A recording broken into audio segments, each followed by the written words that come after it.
Did you hear the news? Escoffier's coming.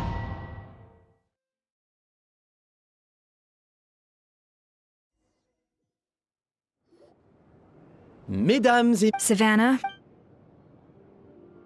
Monica? In the interest, the labels will be placed out of sight underneath. As one of the... When my meal got interrupted yesterday. Both contestants have taken their positions. Then, without further ado, let the Hôtel de Bord cooking contest commence!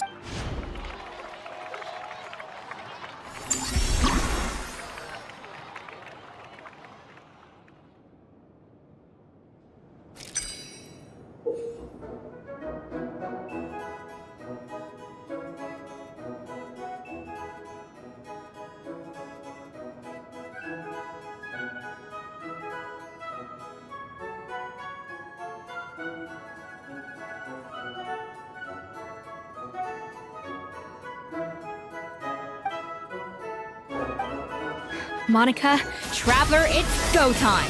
Let's do this. Alphonse, Gaspar, get to work! Do not disappoint.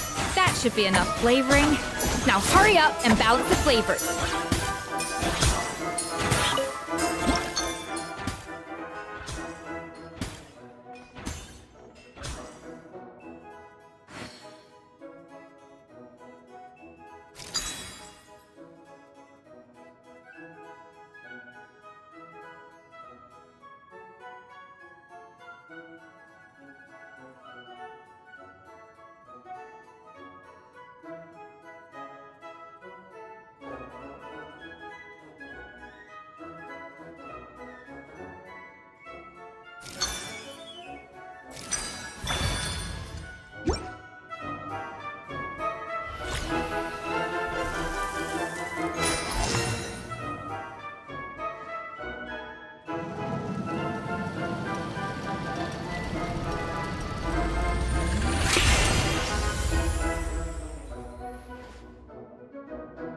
Come on, Escoffier!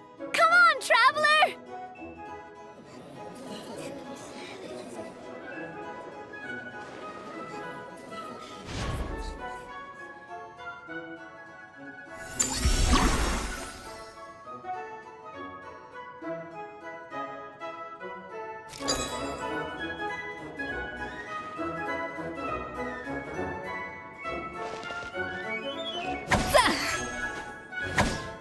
Yeah! A dash of frosting! Yeah! Ha! Ja! Ka! Alphonse! What? The balance of flavors is about right. But the quantity is too low.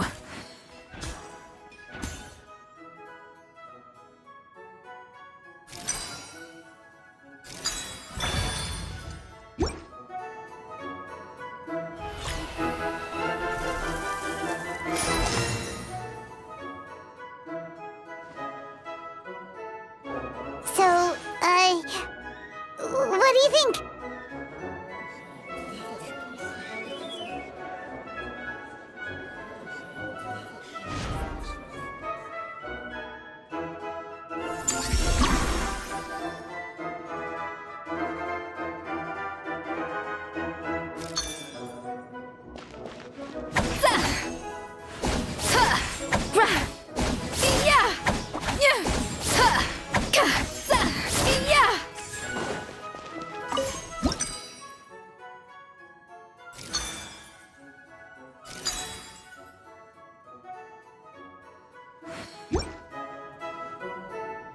Escoffier is already on the final step of the recipe.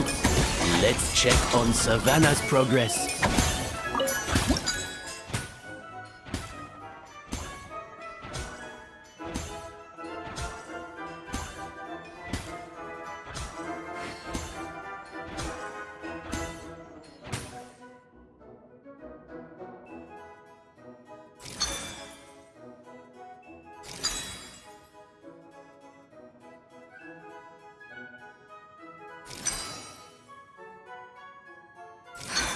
Stay calm, Escoffier. There has to be a way to balance the flavors. Just think. think this flavor profile is still a little bit off. Enough! Useless! Both of you! Make...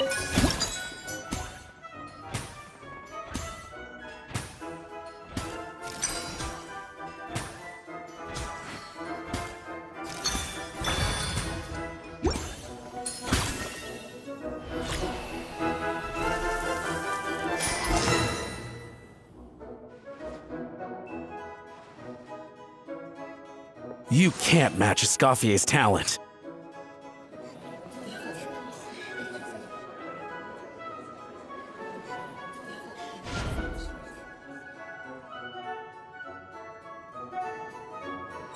I present to you Gâteau de Bourg.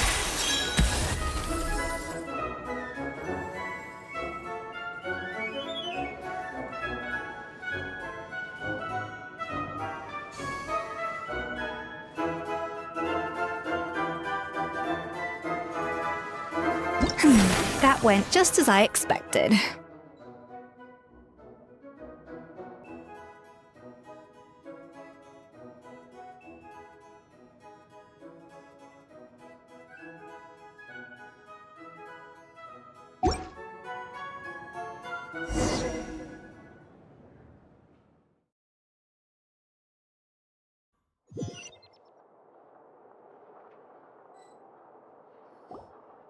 Time's up! Contestants, please take your dish.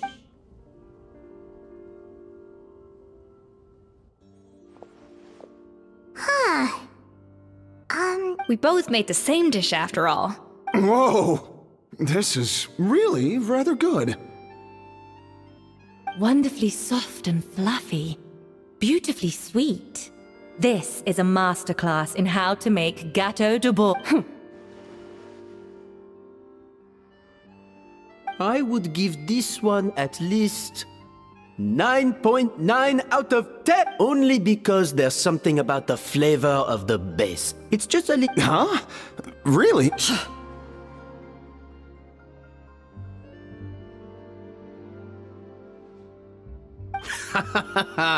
All right, on to gâteau number 2. I have a feeling that this gâteau will be a gâteau for the... How exciting! I'm gonna dig in.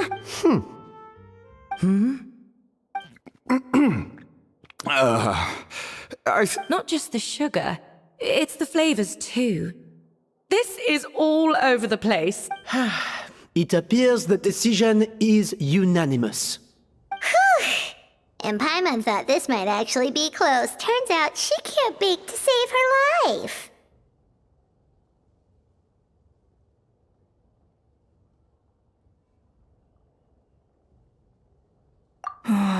Something's not right here.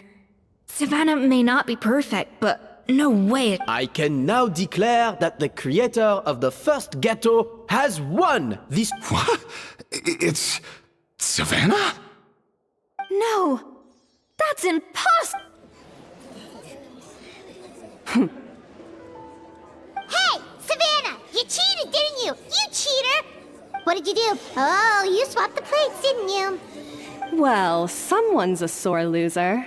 These cakes went from the oven to the judge's table without me ever laying a finger on them.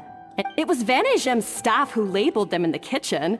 If you're looking to accuse, isn't it more likely that Escoffier's lost her edge? You take that, judges! We demand... That's enough! What's done is done. As head chef, or rather as team lead, I take responsibility for the... Savannah, I didn't think you'd stoop this low just to beat me in a bake-off. I don't know what you're talking... If you want the Codex de Boer that much, you can have it. Scoffy, no... But you must promise me that you'll apologize to Firma and compensate him for It's a little late to be negotiating terms. The contest is over. Look, Savannah, you may have fooled everyone else, but can you really fool yourself? When I'm...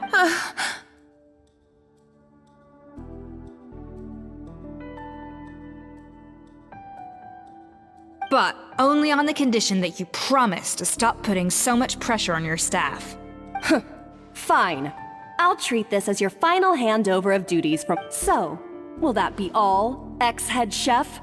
I didn't mean that to be a scolding from your former boss. Just a word of advice from a fellow chef and a friend. But I don't know if you're even open to I know what I'm doing. I don't... All right, fine. I'm glad to hear.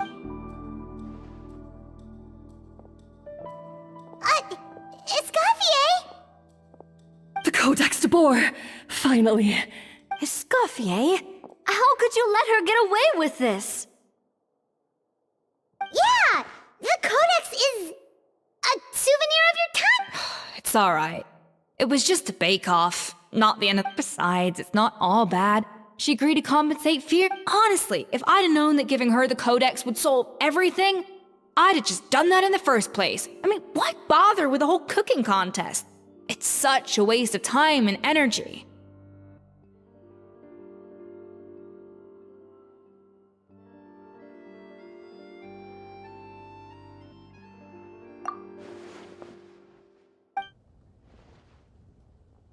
No. No! Huh? That's it? No secrets, no nothing? I don't believe it! This can't be happening. Chef Savannah! Savannah?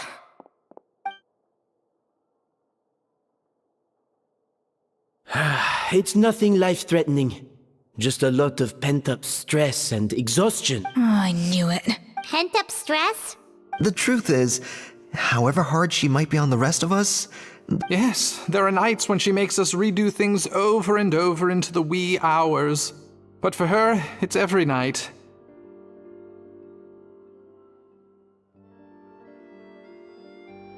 She'll hide herself away in the kitchen, working on new techniques and recipes, and only realize how long she's been at it when we come to work the following morning.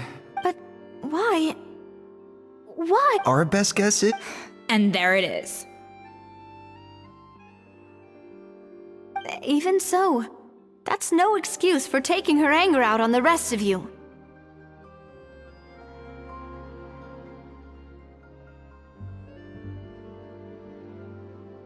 Yeah, and it's definitely no excuse for cheating in the cooking. About that, we honestly have no idea how she did it.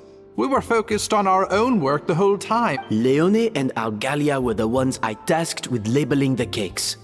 I've... Not to worry. Come on, join me downstairs. I'll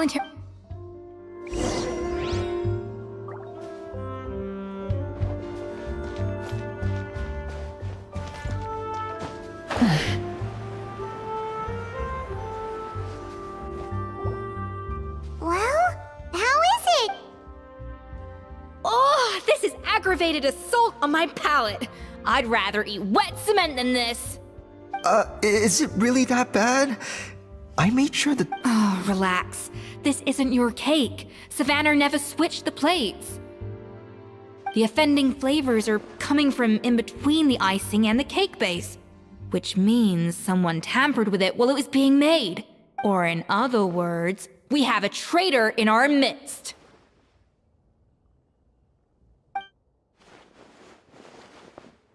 I'm sorry. I was forced into... It was Chef Savannah. She said if I didn't cooperate, she would... Calm down, Monica. I've already accepted defeat. And if I wanted retribution, I would have brought this up. Whatever's going on with you, just spill the beans. There's no need to hide it.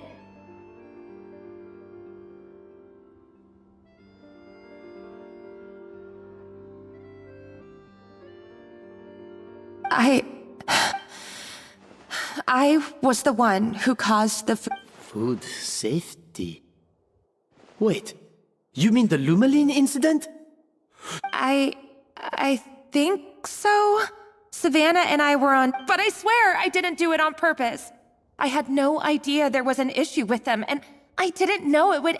But the last thing I expected was for Savannah to use it as leverage to... This is crazy. So Savannah pressured you into sabotaging Escoffier's cake. I know, it's terrible. I'm so sorry. I was so scared.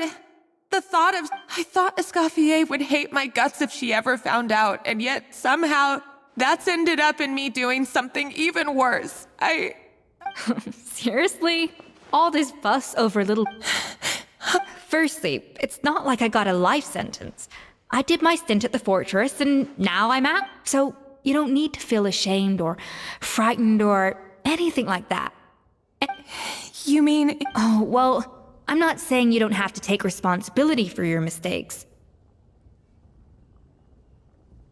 You should tell Vanisham to mark down your performance for the past few months. Then do some digging and find out exactly where the... Understood. Good. Now, back to Savannah. What about the original codex would I have my suspicions. What happened to me? I've overheard some customers murmuring about how the Hotel de Boer hasn't been the same since Escoffier left. They think our menu... Now that you mention it, I noticed it during the but the difference was so small. Still, as head chef, it's easy to see. So many times I've seen her make the cake base over and over again, late into the night. Yeah, I've noticed that too. Thinking back on it now, it's clear that Savannah's been in a downward She wants to prove that she can fill Escoffier's shoe, but after countless setbacks, she's getting more and more unhinged.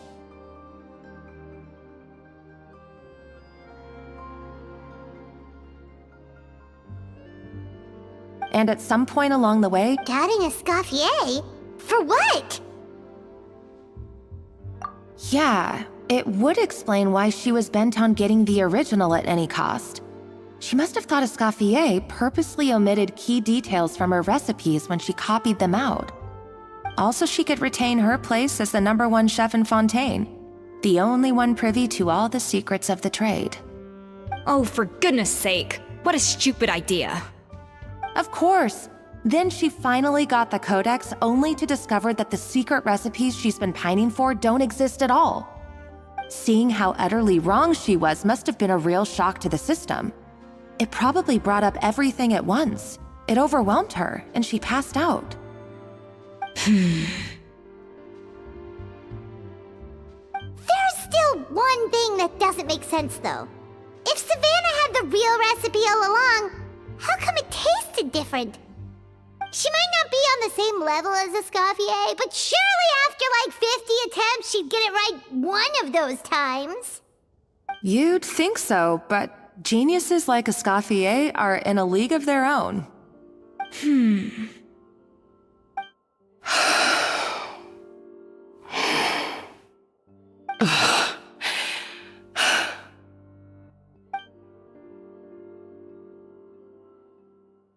New head chef, you say? What's her name? I don't think I've heard of her before. I wonder, can the Hotel de Boer keep its edge without Escoffier at the helm?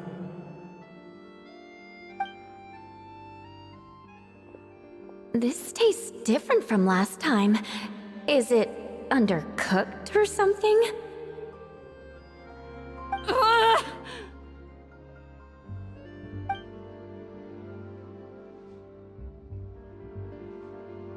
Take this. It's a copy of the Codex de Boer. From now on, you will be its keeper. Don't listen to the doubters. If I say you can do it, then you can do it. Even if you don't believe in yourself, at least believe in me. Hey, did you hear me? Once I'm gone, the restaurant is all yours.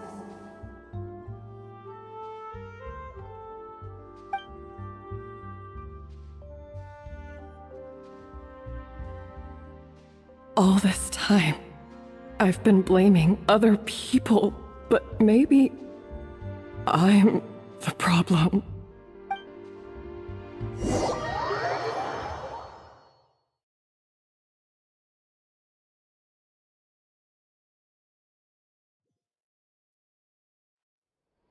I sincerely apologize for putting everyone out. Savannah's awake now, but I don't think she's ready to speak to anyone yet. Let's give her the day to calm down. I'm sure you'll have the chance to talk everything out tomorrow. In that case, I'll go and update for Ma and his family. I wonder what he'll make of all this. So, we'll come back tomorrow then. That was a long day. I think I've earned myself a sweet treat when I get back home.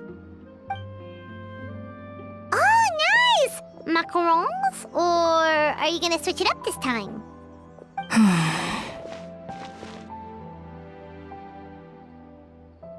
Traveler, how much do you know about the snow-winged goose?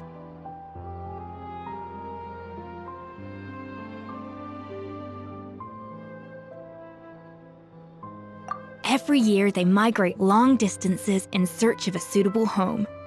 There's always one goose at the front whose job is to lead the flock. Fontaine poets often use the image of that goose to explore the ideas about leadership and genius. They usually imagine someone who's a cut above the rest, a model of perfection.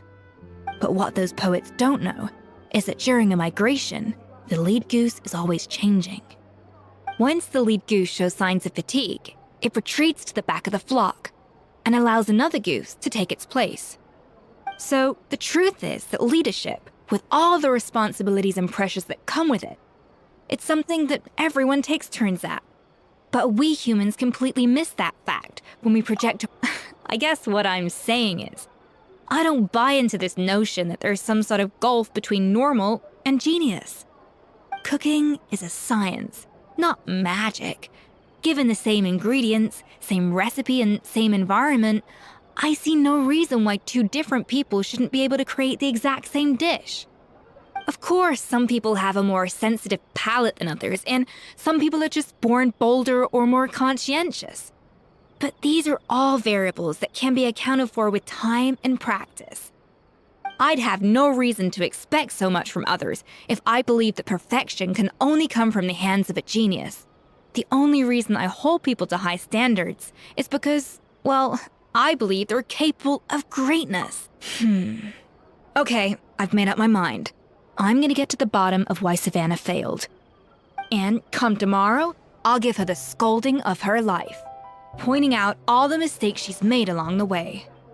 Then she'll finally see the error of her ways.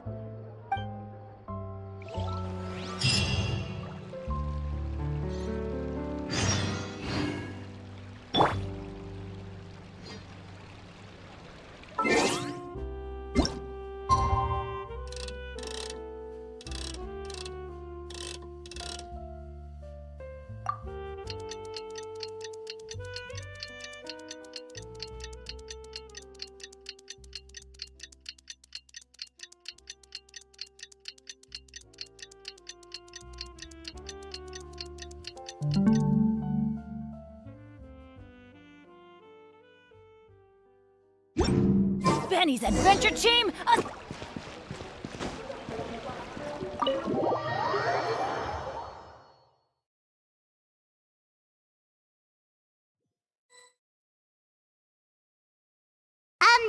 Why are we here so early? Our meeting with Vanigem isn't for a while. Check on her? Why? What happened? Oh no. Escoffier, are you alright?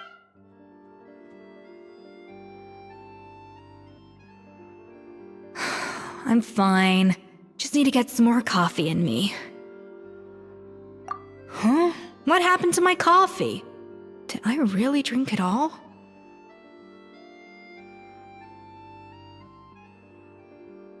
Alright. Thanks. I appreciate it.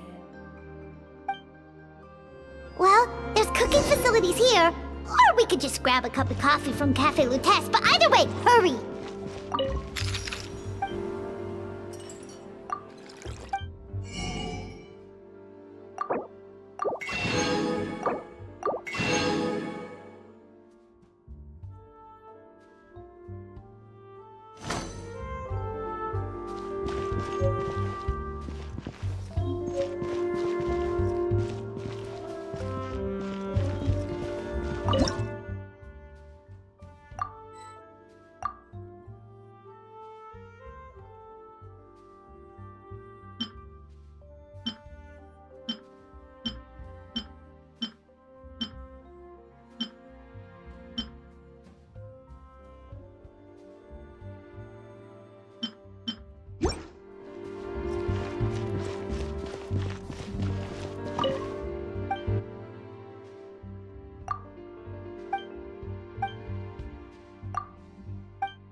want to your water, just help yourself. When will Winnie and Lynette do another show? Away from the dish racks.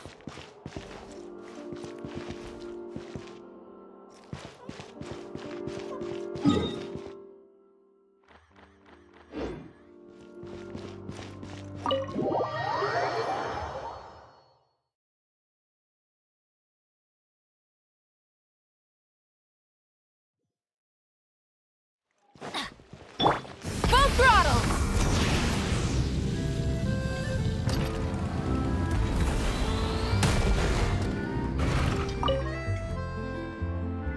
Hello! What can I get for you? Sure thing. We're here to go. Huh? Oh, I see. First cup of this.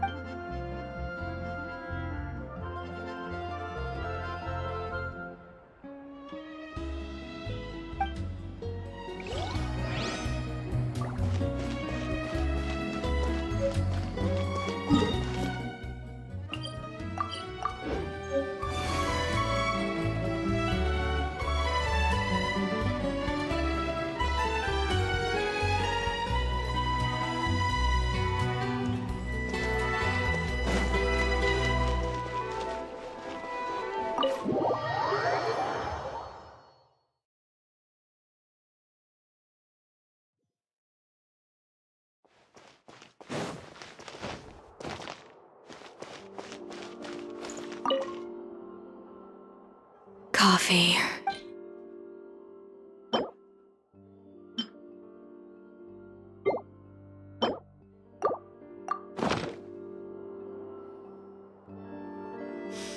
I smell coffee. I feel much better now. Thank you so much, Traveler and Paimon. Glad to hear it, but make sure to catch up in your sleep when you get the chance.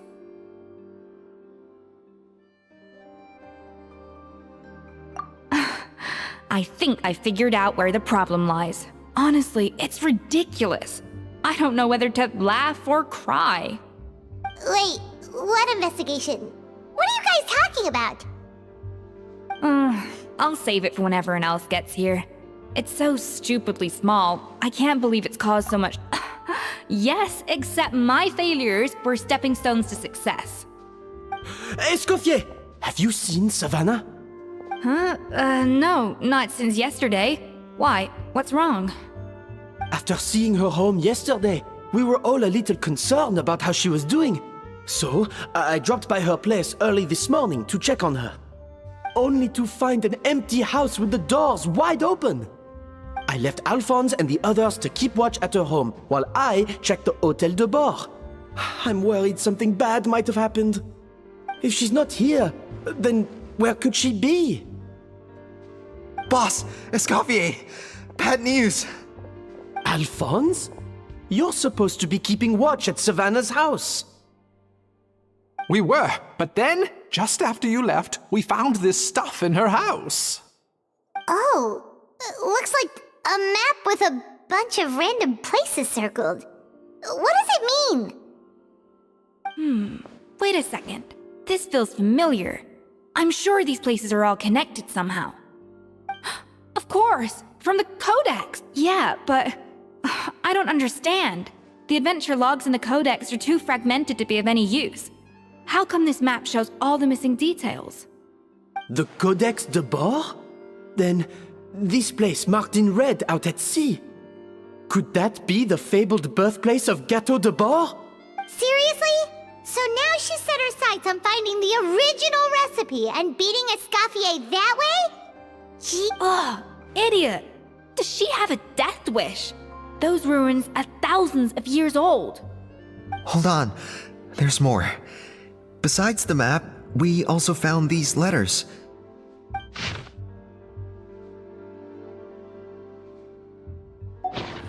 It was you. You let the Lumaline through, didn't you? It sounds like a threat letter. Does this mean that Savannah was responsible for the safety incident? And not Monica after all? Retrieve the Codex by any means necessary. So the cooking contest and the cheating. Someone else was behind her pulling the strings? She's keeping the true recipe to herself. Ugh, this is all such a mess. Paimon needs a second to process this. First, we thought that Savannah forced Monica to cheat in the cooking contest. But now, it turns out that...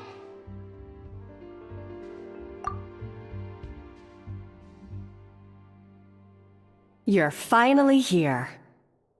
Of course. I should have put two and two together as soon as I read your threat letter.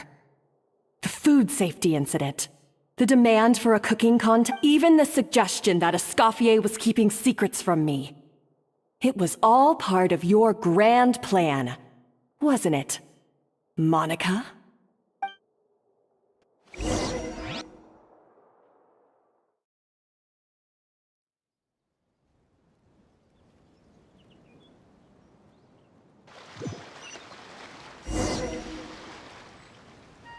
We should be getting close to the spot marked on the map.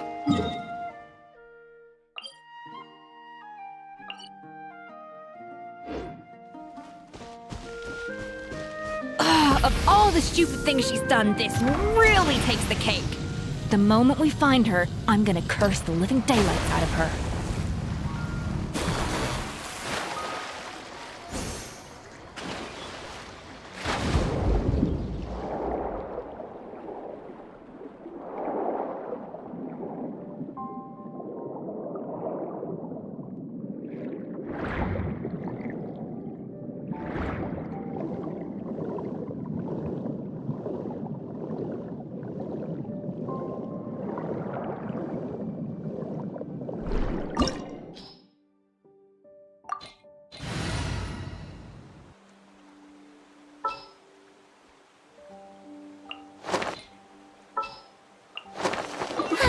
I knew you'd miss me.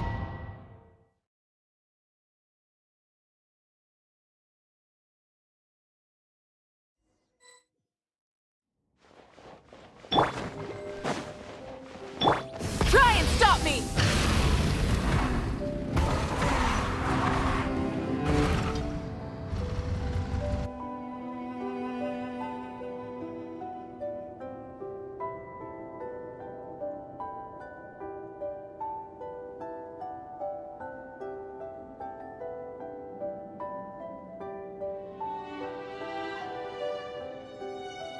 Whoa, this place looks like an underwater restaurant, doesn't it? Suddenly the idea of an adventure chef finding... I think Modest's codex mentioned this place. A public bath from the time of Remoria. So yeah, definitely the kind of place that would have served food and drinks. Huh? Some blubber beasts have come to join the party?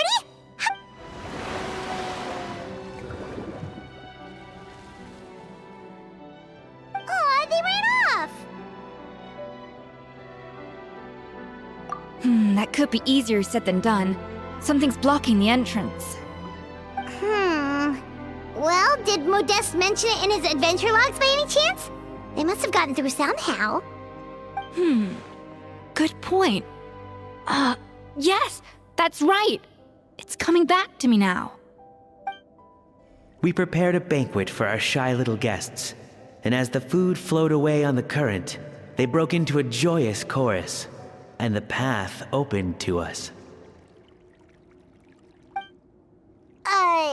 We have to feed the blubber beasts? With what? There's nothing here besides rocks, romaritime flowers, and lumitoile. See, this is why you should always bring snacks. You never know when you're gonna need them. Now we have to head all the way back to shore and grab some. There is no time for that. Romaritime flowers and lumitoile will have to do. They may not look appetizing to us, but who knows? They could be blubber beast delicacies. Wait, we're seriously gonna try this?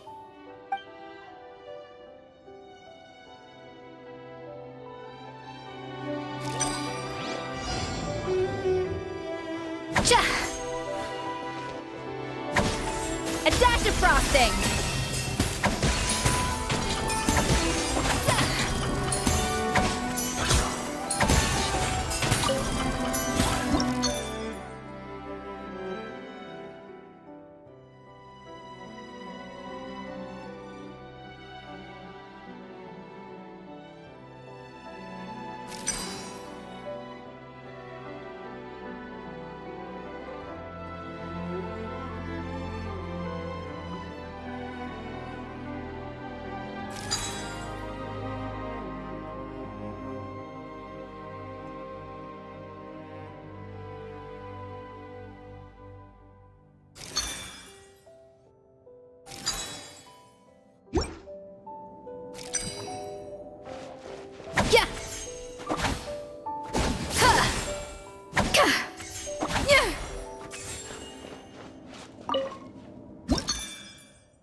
beasts or not, are we sure this stuff is edible?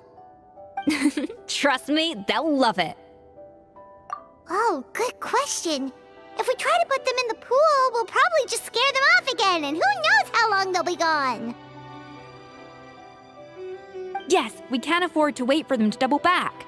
Oh, what was it that Modeste said again? Something about the food flowing away on the current.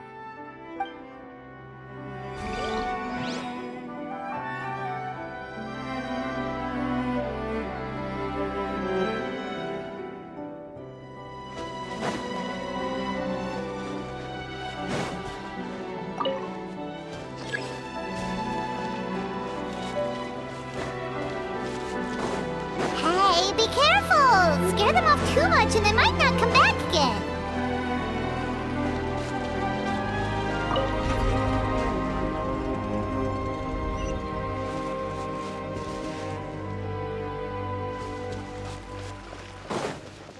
The tracks turned back again.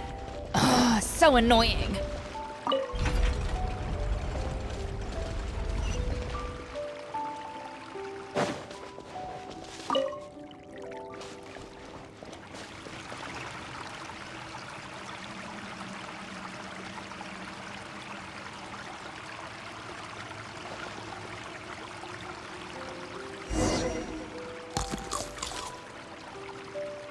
Wow, it's really singing! It must taste better than Paimon thought!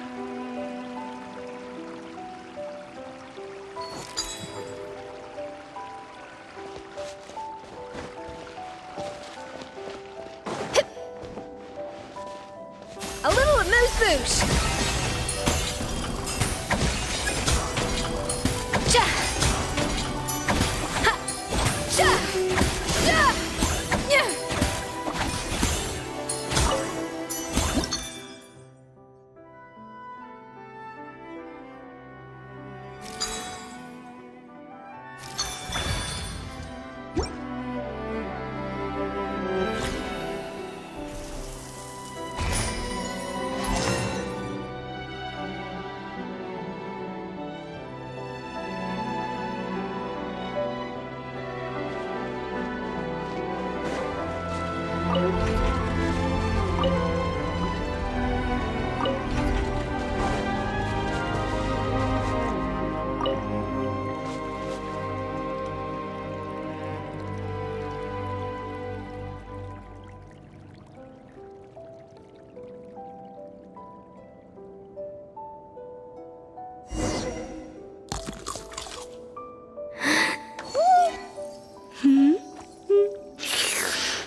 Hey, it's open!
Hey, give me your water. Here. I said your water, the one you just drank out of? Sure. All those years slaving away under Escoffier, and then you. Today, it's finally Not only have I found the ruin that Savelli kept hidden, but I also get to boss. Hey, go scout ahead for me. If we need to do any more blast tunneling, I want. Did you not hear me? Get going. Why don't you do it yourself? Oh, when did you learn to fight back? You're always so compliant when I give you instructions by letter. That's because you threatened to expose me for the Lumiline incident. I swear, if I'd known. Don't be so self-righteous. Admit it, you've always been jealous of Escoffier. You were terrified of her finding out about your part in the Lumiline incident, and you resented the way her reputation hung over you. So you jumped at the chance to convince yourself that she was the villain, that she deliberately hid her secret. First, idolization, then jealousy, suspicion, and self-deception. That's what this comes down to. It was the same story with Savelli and my ancestor. He offered Modeste his friendship only to murder him out of vanity. He promised to explore the world with him, only to later destroy all records of their adventures. It's a miracle I even found this place. You have no idea the countless hours I spent piecing it. So you see, I am no Savelli, nor will I ever. Oh, put a lid on it. You really think you can absolve yourself of your vindictive and jealous behavior now? Just because you finally realized that Escoffier never kept any secrets? You didn't show any remorse when she left, or in the cooking contest. Why start now? You have no... You're right. I don't deserve her forgiveness. But I am done being bullied into submission by you! Ooh, feisty. But you should watch your tone. Talking to... I somehow doubt that. Since I poisoned both our water bottles. What? Ever since I learned the truth. I've been biding my time, waiting for this moment. You've played me like a fiddle for so long, and... But you drank it too! It's what we both deserve. This is the price we must pay for betraying Escoffier. You'll die here with me, Monica! You...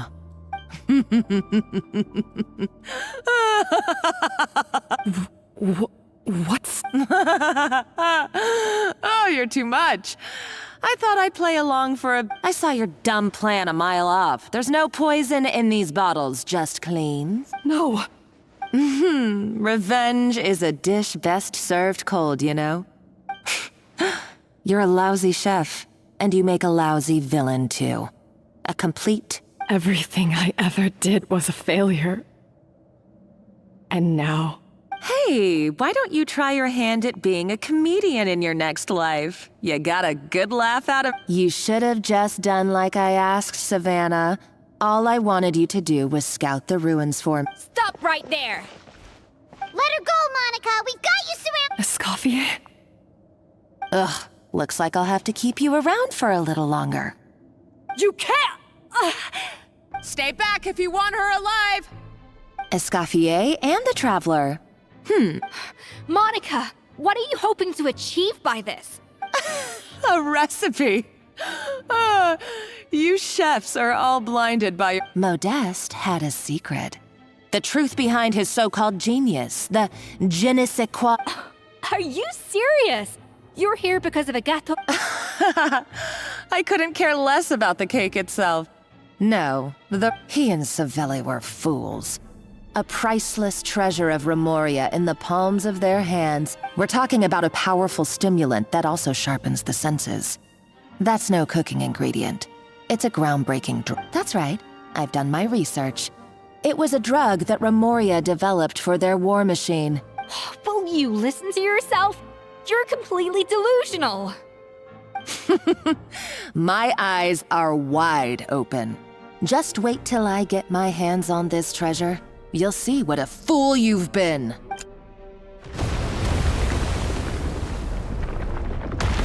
Wait, Just when I thought she couldn't get any crazier. She's lucky the whole place didn't collapse. Uh-oh!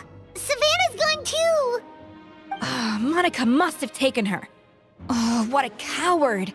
She's only... That's true. Even if she finds the treasure, she'll need Savannah alive if she wants to get out of here in one piece. Oh, well, our path's been blocked, so let's look for another route.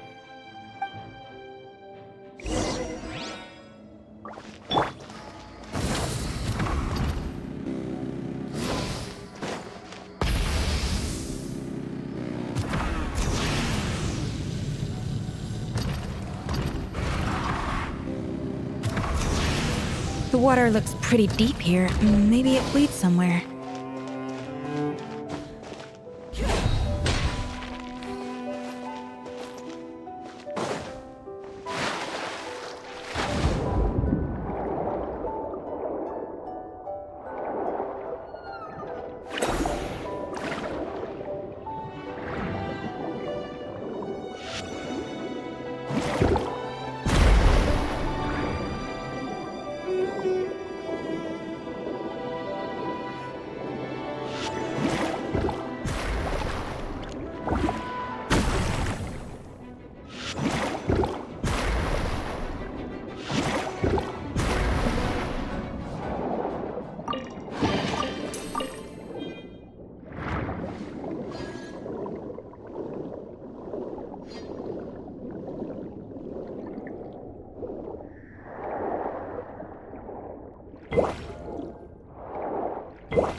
They were probably awakened by the explosion just now. Alright, Knife Skills 101. Time for some rough chopping. Blazing Sun!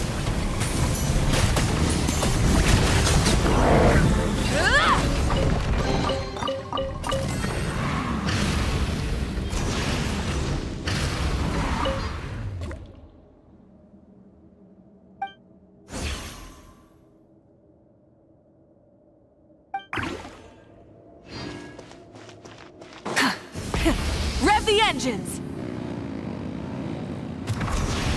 Another door? Guess we need to prepare another feast for our guests.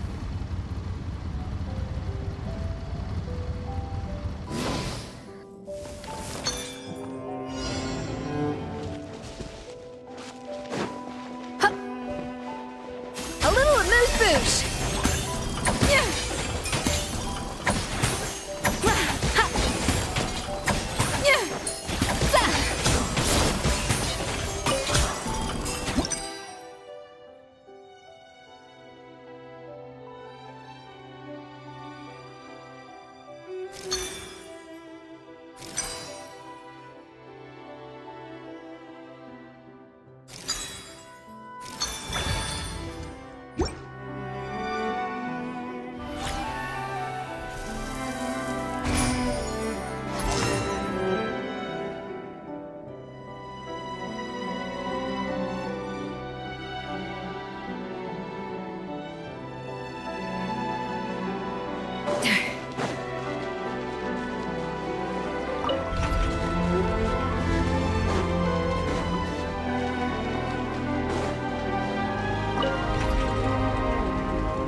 It seems to really like the texture of Rome maritime flowers.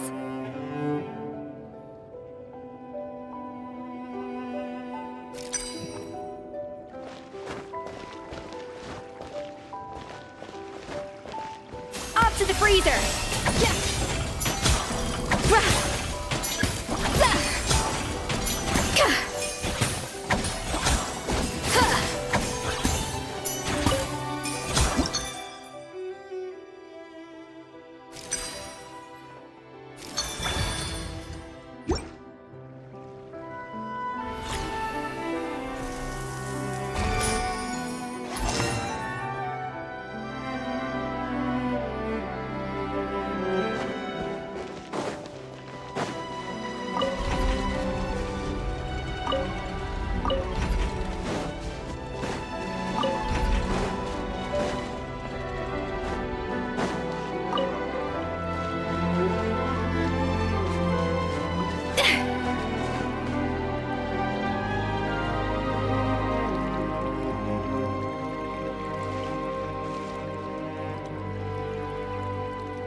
Swoosh! Get to work!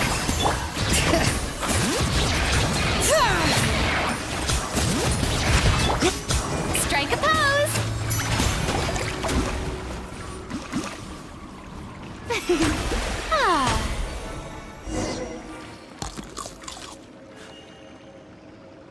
I never knew you could process Lumitwol like that. Alright, I've got to jot this down.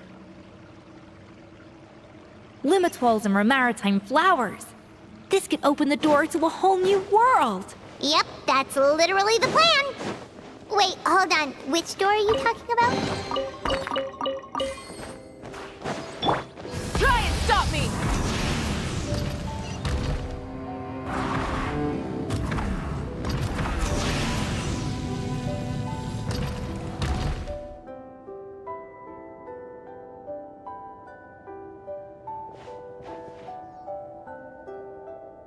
That's strange. These don't look Grimoirian to me.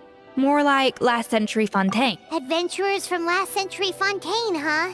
Oh, Modeste and Savelli, do you think they camped? By the looks of it, this was a one-person camp. They adventured together, but maybe one of them came back alone and... you really think so? Trust our adventurers' instincts. We're pros at this stuff. Just like, okay, well, the Traveler has more adventuring experience overall, but Paimon's definitely a pro rummager from all those treasure chests. Darn it! Paimon was just about to show off her No kidding. Are all adventurers so obsessed with journaling? I mean, I guess I take a lot of notes when I'm... Anyway, let's find out who was here. It's been years since I've last visited these ruins. It's exactly the way I remember it. This place probably hasn't changed in millennia.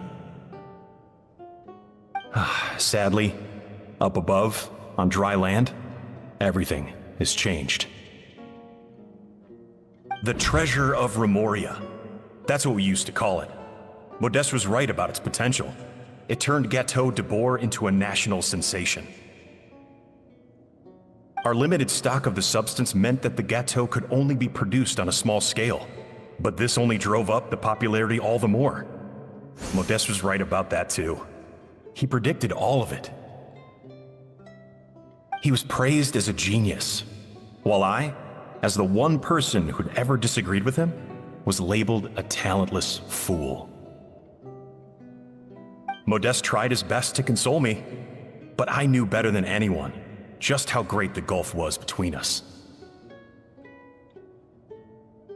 Our conversations grew scarce, and we saw less and less of each other. I didn't fight it. He had new friends and a career of his own. Why invite further disdain by inserting myself where I did not belong? I told myself that maybe one day, when I finally created a masterpiece of my own, I'd be able to face him without shame.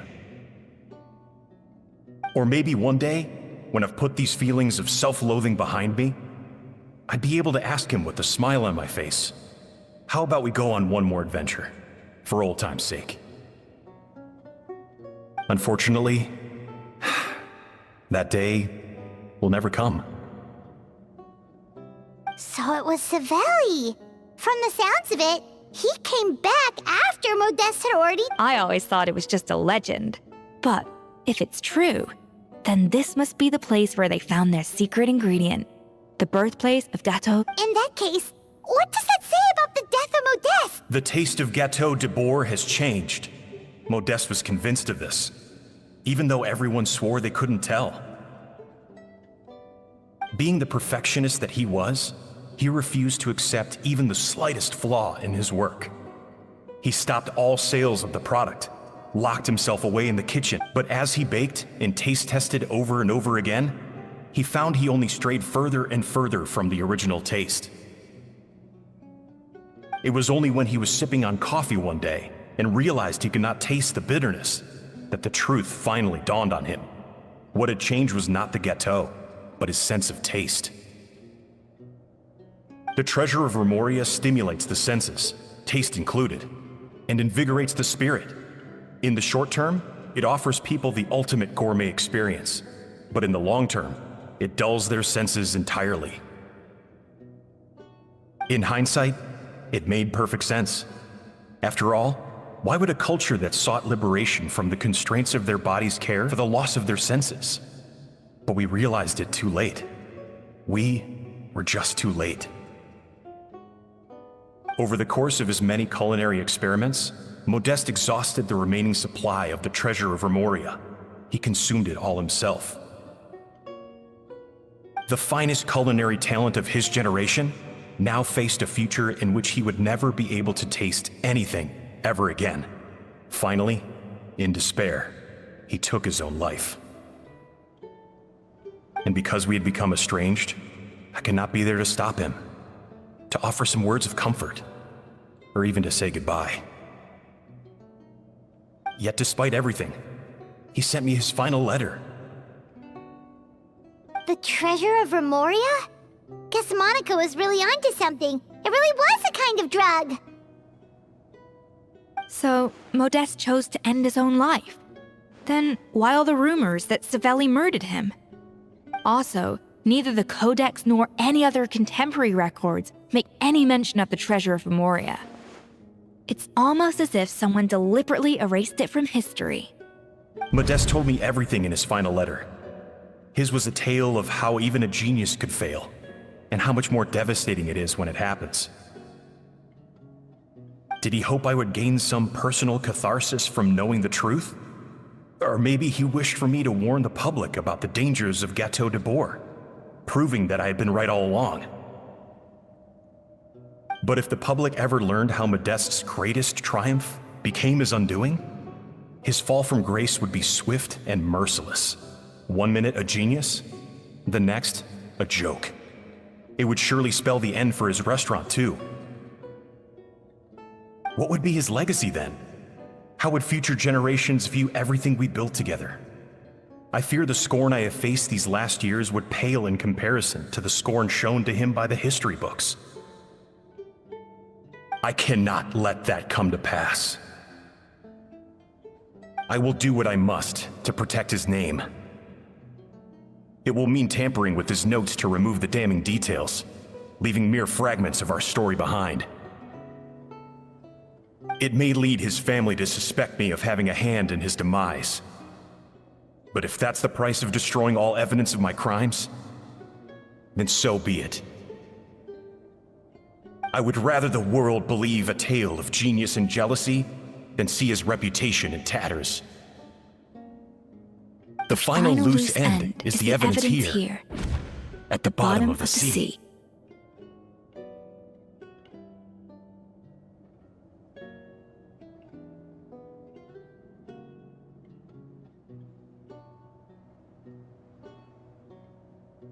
Huh?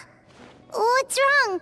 Didn't we say Savannah should be safe for now? So we thought, but if Monica finds out what happened to the treasure, there's no telling what...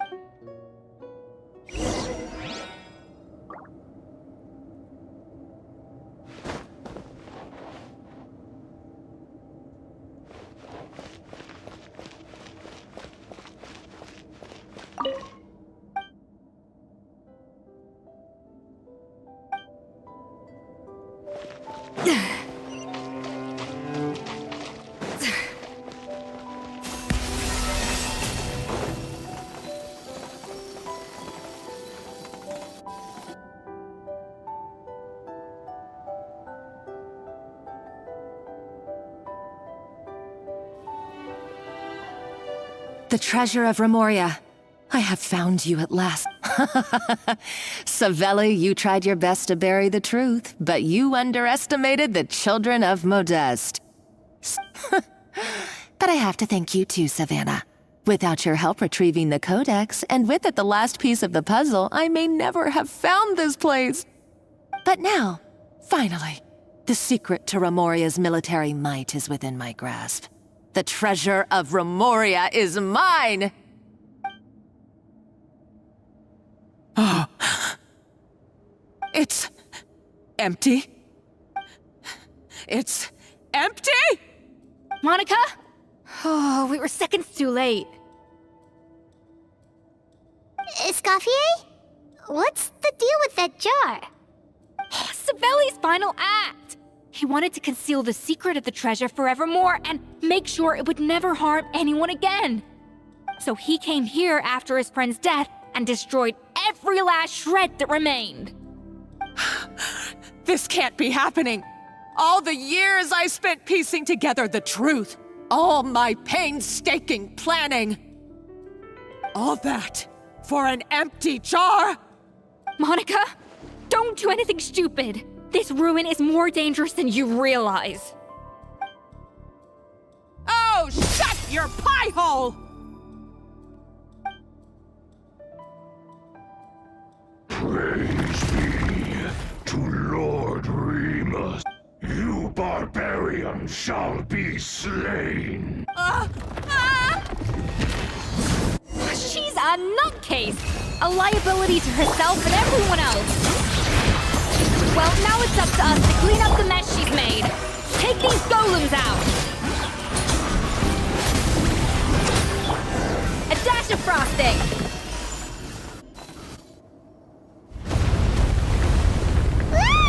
Why is this place still shaking? Either way, it's all her fault. Enough chit-chat. Let's get out of here, Traveler Escoffier, come on! Okay, I'm coming. Oh, no, you don't. If I can't get what I want, I've got nothing to show for my life's work so far. But if I can take another so-called genius down with me in my final moment, then it was all worth it. You're a psycho.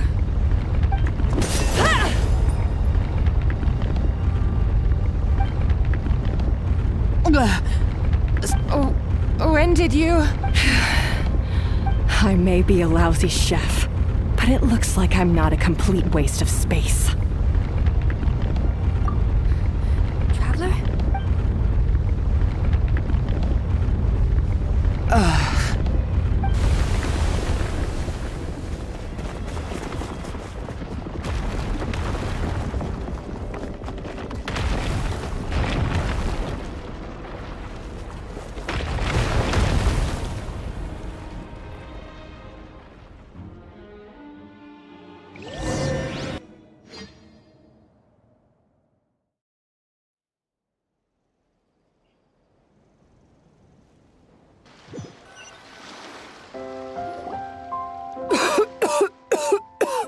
Escoffier!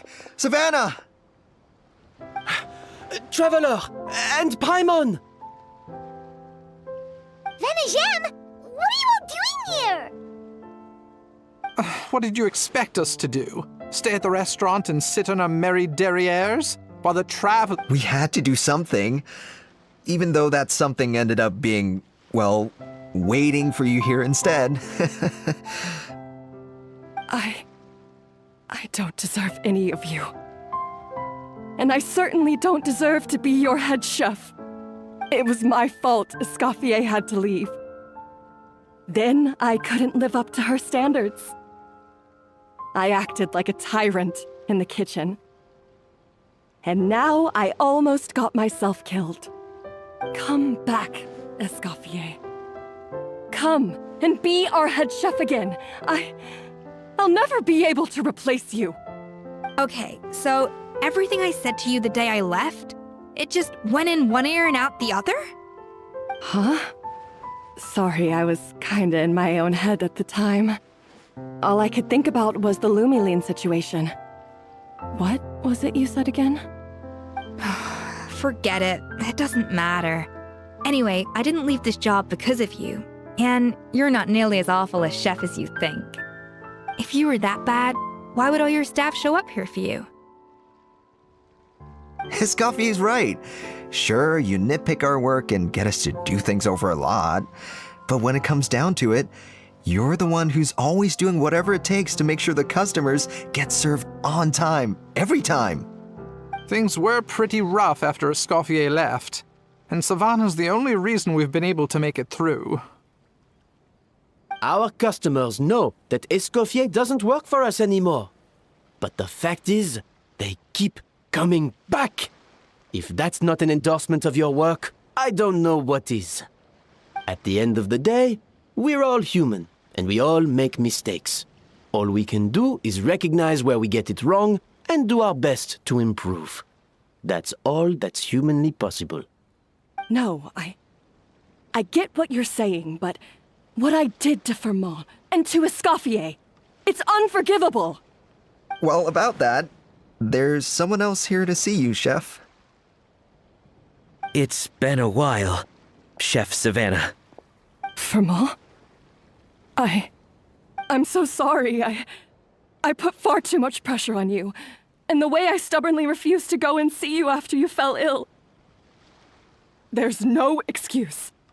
But I'm too late, aren't I? The damage is done. I heard that you can't even hold a kitchen knife anymore. Actually, I think I'm going to be just fine. Huh? We thought Firmin's problem was purely psychological in nature. But after the threat letter came to light, it got Firmin thinking. And then he remembered the tea that Monica used to give him every night. And as it turns out, she was lacing it with lumaline the whole time. No way! Doesn't that cause nerve damage? It can. High doses pose a risk of serious nervous and sensory complications. But if you calculate the dosage carefully, you can control the extent of its effects. A small dose might simply make a person more emotional, whether that means more fragile or more hot-tempered. No wonder it seemed like you'd lost your edge. I asked my friends at the Fontaine Research Institute about it. They said that with the low dose I was taking, the risks are pretty small. They also fixed me up with some meds and said I should recover in no time.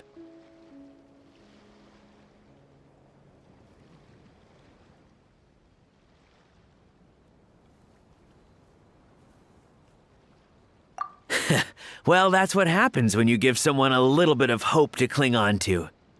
There's more. You mean she poisoned me too? Oh, so that's why Savannah's been so irritable. Let's not be too quick to blame everything on the lumaline. That stuff can only amplify what's already there. So tasty food will seem like the most delicious thing in the world, while food you don't particularly care for will become utterly revolting. So you better make sure you reflect on your behavior and apologize to every single person you've wronged. I will.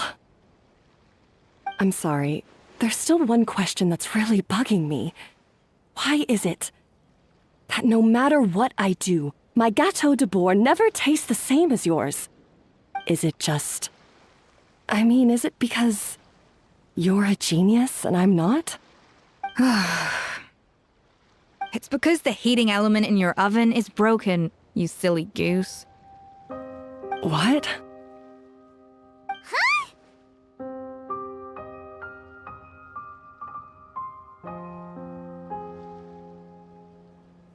I felt like something was off during the cooking contest. Once I got around to checking all the equipment, I noticed it right away.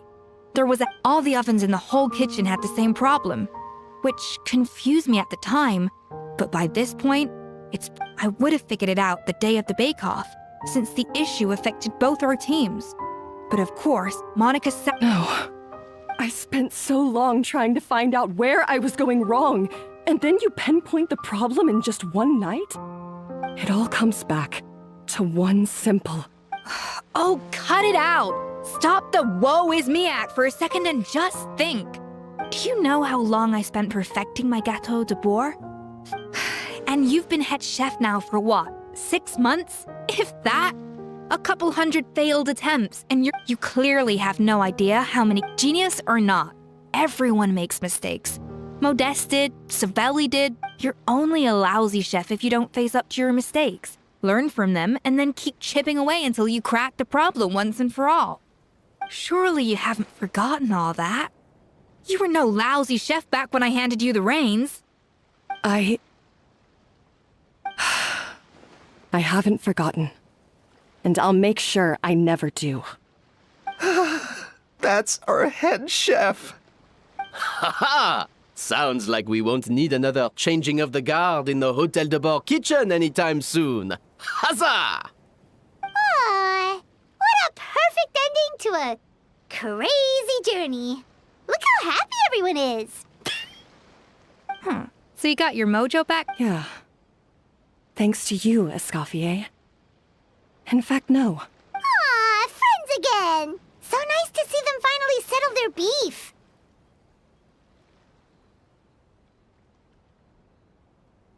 Good. So now that's out of the way. It's time for payback. You cheated in our last bake-off, and I demand a rematch right now.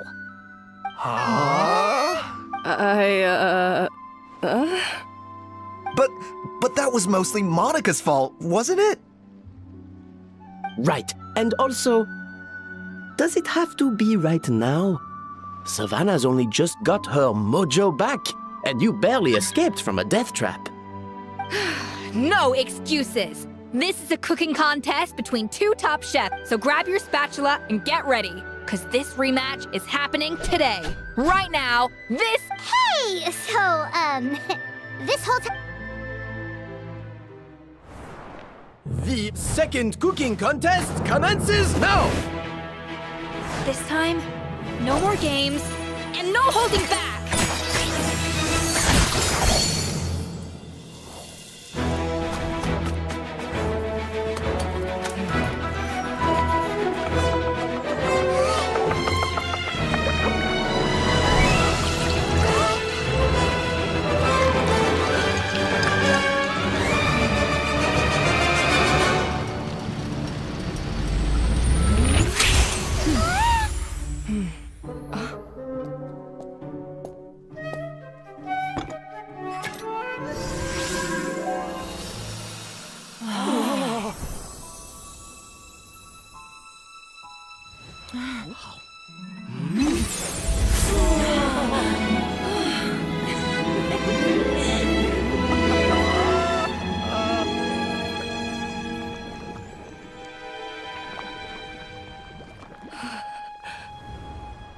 I feel like I don't have the right to be here. Hey, what are you so afraid of? You can't unbake it now. And if you don't serve it, then good or bad, you'll never find out how to improve. If you're too scared to fail, you'll never know what real success tastes like. So? Embrace your failure. Taste it. Digest it. That's the way to success. I don't know. Sounds like it's easier said than done. I'll do it.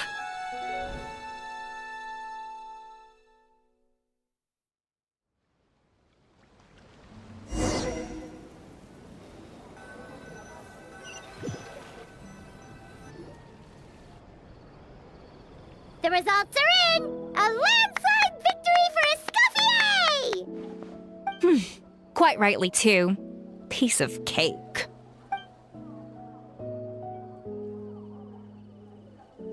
Oh yeah, look at that! Savannah looks pretty chipper too, considering she lost. Now, where were we? Yes. Do you have any more questions for me after everything that's happened? I thought Navia would have filled you in. And actually, I said all this to Savannah before I left. Although, as we saw, I don't think any of it sank in. I had two reasons for leaving. One was the food safety incident, of course, but the other was that the Hotel de Bord had reached a point where it didn't need me anymore. So I decided to step down and look for new opportunities to improve myself. Improve how? Well, a while back, I got to know a fellow chef from Liyue, and in her, I saw so many new possibilities. She has that same adventurous spirit that Modeste and Sibeli had in their youth. Slime mucus, blizzard tails. With her, there's a whole world of new flavors out there waiting to be explored, hiding away in ingredients we overlook. Case in point, remember those Romaritime flowers down in the ruins? I used them in the cooking contest just now. Did you taste the difference? What? Paimon didn't notice at all. Half of the art of cooking is dissecting the recipes of previous chefs and figuring out the exact constellation of elements that gave their work its signature taste. And the other half, it lies in freeing yourself from the confines of the kitchen. You've got to go out and explore the endless possibilities out there. Uh-oh. Paimon's suddenly not sure she wants to try your cooking anymore. Don't worry, it's not going to be a free-for-all like in Modeste's time. Before I put anything into my food, I'll obviously do my research, make sure it doesn't contain any harmful substances. In the meantime, take this. It's a recipe for Petit Gâteau de Bourg revised version. I tweaked it to suit your needs as busy adventurers. Hope you enjoy, and remember, feedback is always welcome. All right! So, do you ever see yourself returning to Hotel de Bourg? Oh, of course. I've already promised Vanisham that I'll come back every once in a while to make sure the quality of the food remains at an acceptable level. You know, Paimon's still a little disappointed that we never got to see the treasure of Remoria. Surely Monica wouldn't have gotten drawn in so deeply if it wasn't for all the mystery surrounding the original Gâteau de Bourg. She practically dedicated her life to finding the lost pieces of Modeste's diary. Since you mentioned the treasure, but the so-called treasure of Remoria was most likely a substance that the Remorians extracted from Lumitoiles, better known to us as Lumiline. Huh? So then, why all the hype back in the early days of Gâteau de Bourg? Don't forget, it was a very different era. We could barely even refine sugar back then, so desserts were very much in their infancy. In a world of bland food, it's no wonder that the first thing to really excite people's taste buds took the world by storm. And as for the Lumiline, it may well have been somewhat valuable in ancient times. But these, even if Savelli hadn't destroyed it all, So after all that, there was nothing in those ruins, but feels strange to say it, but Paimon almost feels sorry for Monica. She sacrificed— Hey! Huh? Navia? You just got back from that underwater ruin, right? Well, check it out. They ran a special issue. Did you see anything like this down there? Freshly Experts say it has immense artistic— Wait! Isn't that the jar they used to hold the treasure? If only it was still in one piece. Some butterfingers must have dropped it or something. Ugh, it's such a shame.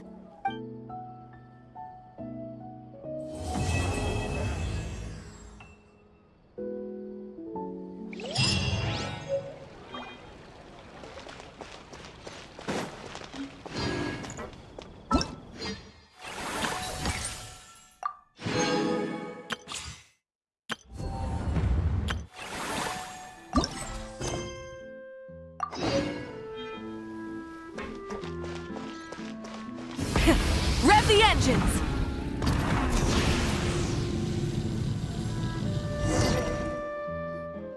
Hey, there's a newsstand over there! Wanna grab a copy of the Steambird? We know our Fontinian friends love a little— isn't that Charlotte?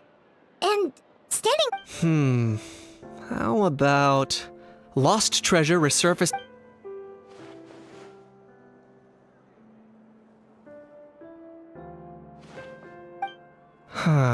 Pretty shocking.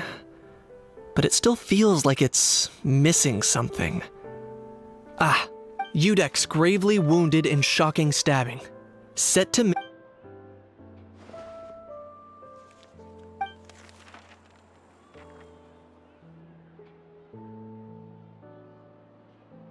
Huh? What? Did Paimon hear that right? Neuvillette was stabbed? No, surely that can't be right. Can it?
Hey there, you two.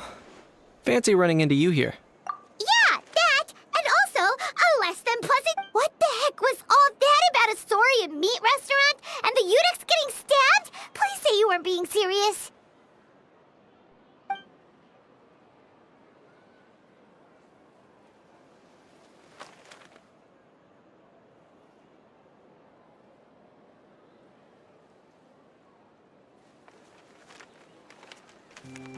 Trading tabloid headlines?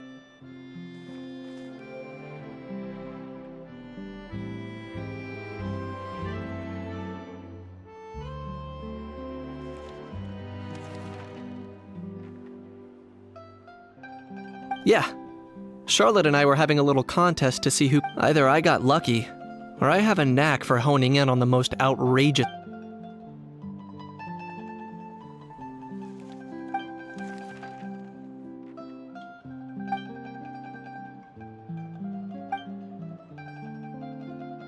If I had to quantify it, I'd say about 1% of what they write is the truth. Huh? Him? Lenient? Oh, you gotta be kidding! Ah! Don't get me wrong. I'm not trying to give credit to these so-called news stories for occasionally including a grain of truth. All I'm saying is, even the wildest leaps of— You mean all those fake headlines you mentioned actually do? Sure they do. For instance, considering the amount of But in reality, rest assured, no saurians were harmed in the process.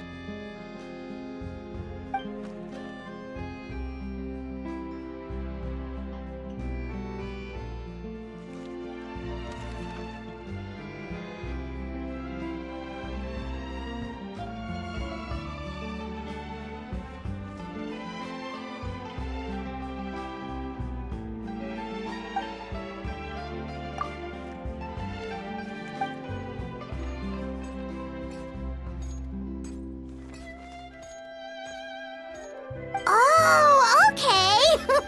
Paimon was so busy freaking out about those headlines that she totally forgot to ask why you're here in Fontaine, Kinich.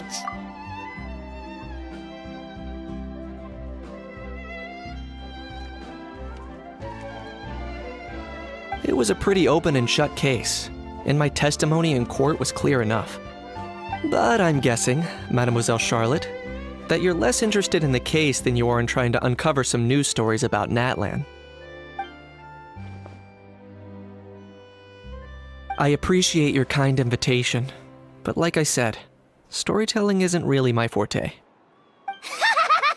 Kinich the speechless! Kinich the tongue-tied! Huh? If you're dead set on doing an interview, why not talk to the Traveler instead?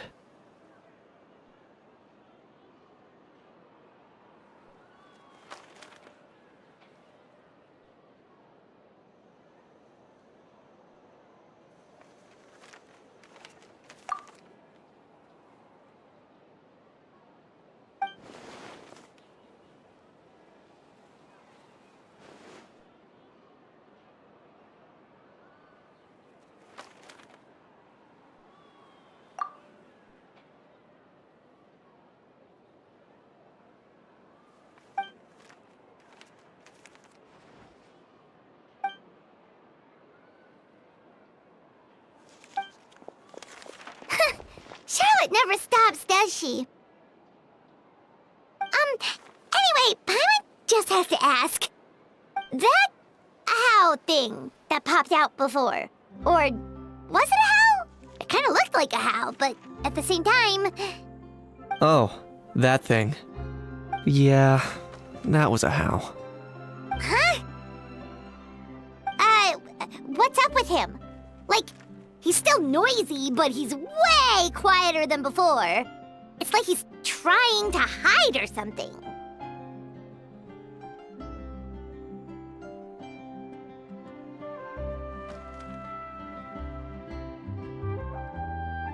Could be. Not acclimatizing? Aw, poor almighty Dragon Lord is not feeling well.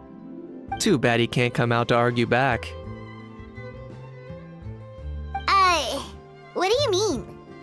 There's nothing physically wrong with him. It actually has to do with a strange law we learned about after arriving in Fontaine.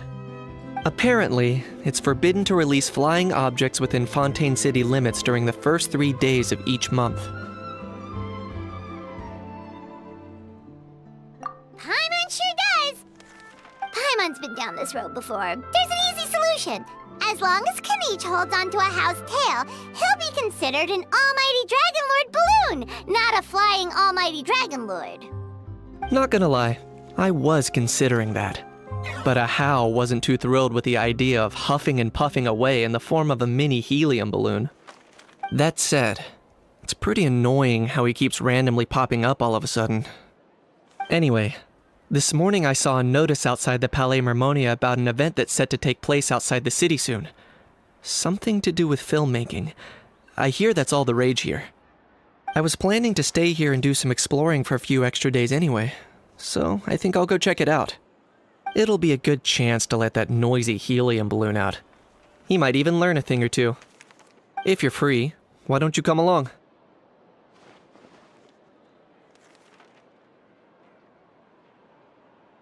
I know where it is.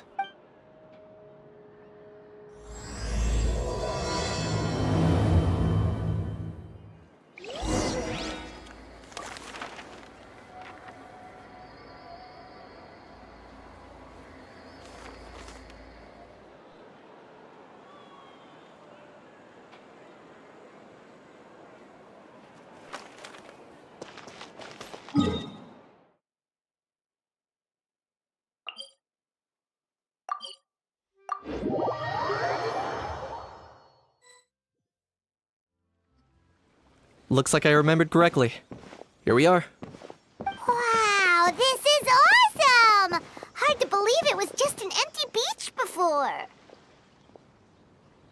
Yeah, it was still completely deserted only a few days ago when I passed by on my way to testify at the Opera House. There must be some efficient workers in Fontaine. Quite impressive. A few days? One night was all it took. Rap-a-tap-tap, ta-da! But is this all it takes to blow people away? Oh, no. Given my past experience, I can't let myself get carried away. Well, I can't believe you actually remember me.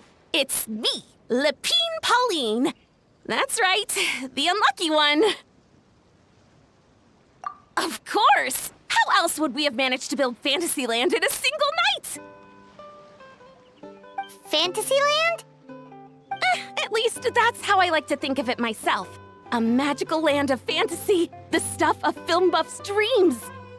I know it sounds like I'm laying it on thick, but that really is the goal here. As you can see, the theme of this amusement park is Fontainian filmmaking, a place for all film lovers to come together and co-construct a world of dreams. Co-construct? Well, that's a relief. Sounds like you're sharing the cost this time rather than pouring your entire life savings into a single project. Nope! I might be inviting others to help fund this, but that doesn't mean I haven't thrown all my life savings into it too! Huh? You've gotta be kidding. Ha! Look at you, puny little humans. Recklessly betting your entire future against some stupid vanity project. If you're expecting even an ounce of sympathy from the Almighty Dragon Lord, dream on! Mockery is all you shall get, straight from the heart! Sorry, just ignore that little gizmoid. He likes to butt in occasionally. Do go on. Gizmoid? Who you calling Gizmoid? You're the Gizmoid! Wow! That's quite a nifty mecha you've got yourself there. Is it some sort of smart personal assistant? You ought to let Miss Charlotte see your cool gadget. Who knows? Maybe you could even look into mass production! Mass production? Ugh, insolent, vulgar, and disrespectful! I, the Almighty Dragon Lord, am one of a kind! There has never been another like me, nor will there ever be! And another thing, smart is the understatement of the century! I shall have you know that I am Kahulahau, forebear of ancient wisdom. I lived for eons long before any of you were born! What? Heavens above! I beg your pardon, forebear of ancient wisdom. Please, I meant no offense. Idiot meets idiot. What's all the fuss? Making some new friends, are we?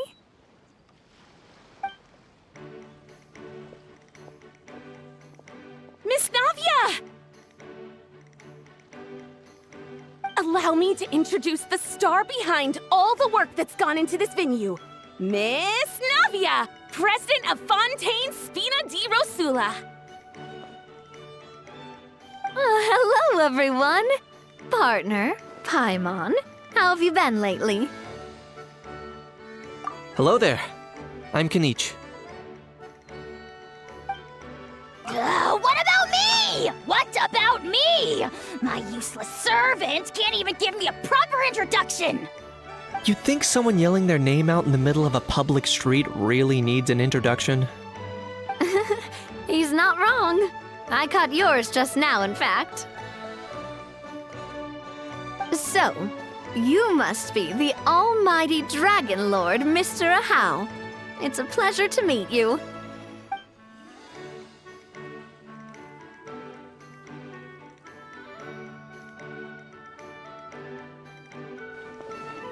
Oh, I see that?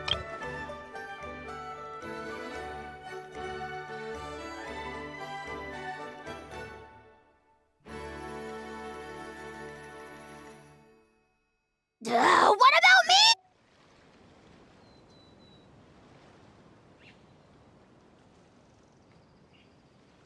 Well, it's not every day you meet a well-mannered human. Navia, was it?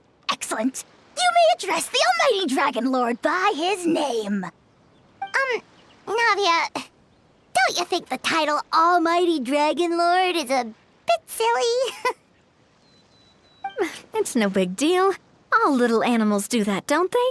I mean, try to puff themselves up to look more impressive. Anyway, it's all thanks to Miss Navia and the Spina di Rosula that Fantasyland's gotten up and running in the space of a single night. Honestly, thank heavens! After all that paperwork and endless waiting, the event and venue finally got the green light. I couldn't wait a moment longer. The second the approval came through, I reached out to President Navia, hoping she could lend a hand. After all, who else but the Spina di Rosula would indulge such impulsive demands?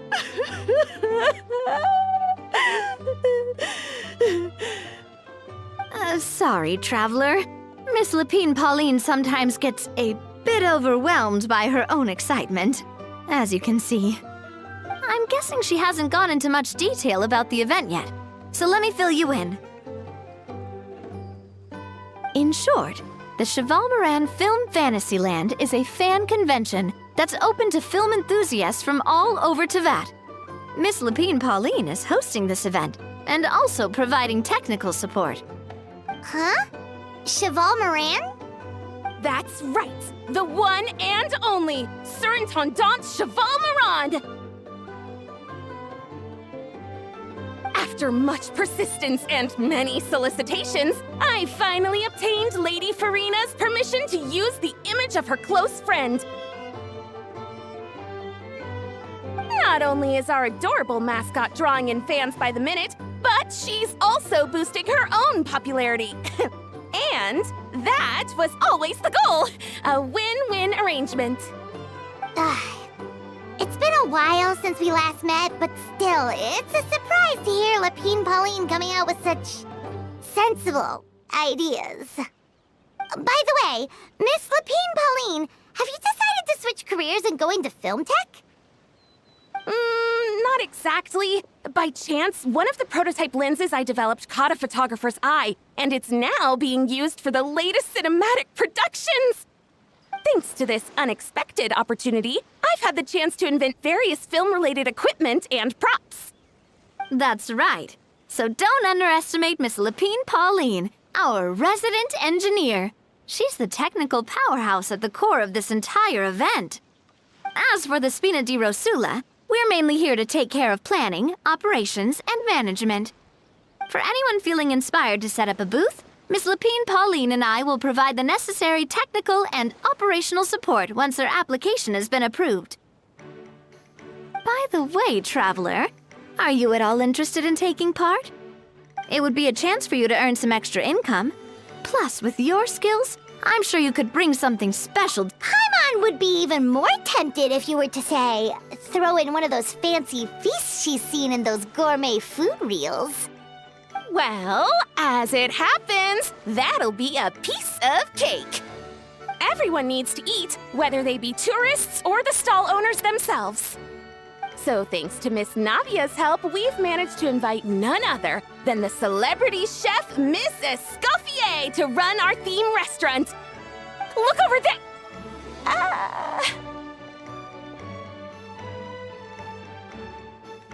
You! Yes, you! For the last time, the ingredients have to be in the right ratio! Get it right next time, or you might as well just lie down on the chopping board yourself. She seems a bit busy right now. Well, I'm sold. I think I'll make a How go be her assistant. You little... What's your game here? Demoiselle, sorry to bother you, but there's an issue over here that requires your personal attention. Apologies. Looks like it's back to work with me. Please feel free to take a gander at what we've got. Anyway, if you're interested in taking part, come find me later.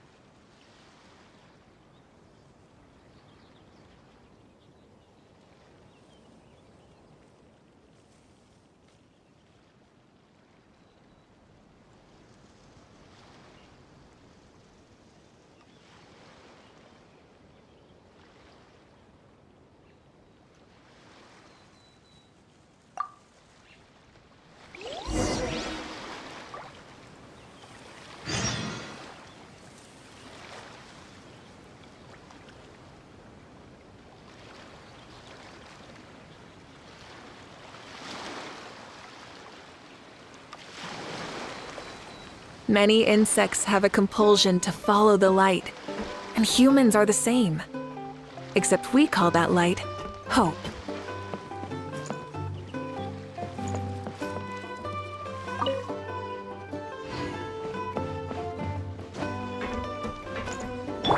Strike a pose!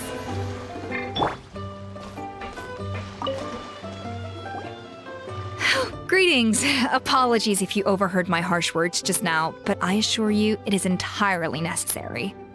The sheer lack of standards here will be the death of me. Do you have any idea of the kind of customers I'm gonna get with how lax things are at the moment? The ones that leave their guns behind by accident, and then come back to collect them later bringing ammunition with them. Yeah, that's the kind of customer you wouldn't forget in a hurry. Oh... Wait, has that happened before? No, it's just the mention of guns reminded me. Someone did actually leave their gun nearby. Huh? Just before we started setting up, as we were cleaning up the site, someone stumbled upon a mysterious locked box. It didn't look like something from Fontaine, though. It had more of a Natlanese vibe. Oh? Do you think a foreign tourist might have left it behind? That's what I assumed at first. But the box was buried beneath a pile of wooden planks, rocks, and whatnot, so it seemed like someone deliberately hid it there. But I didn't see much point in speculating, so the best thing I could think of was to hand it over to the authorities. I trekked all the way over to the Palais Mermonia just to hand it in. Ugh, it was exhausting. What did the authorities make of it? Oh, they made a mountain out of a molehill, as usual.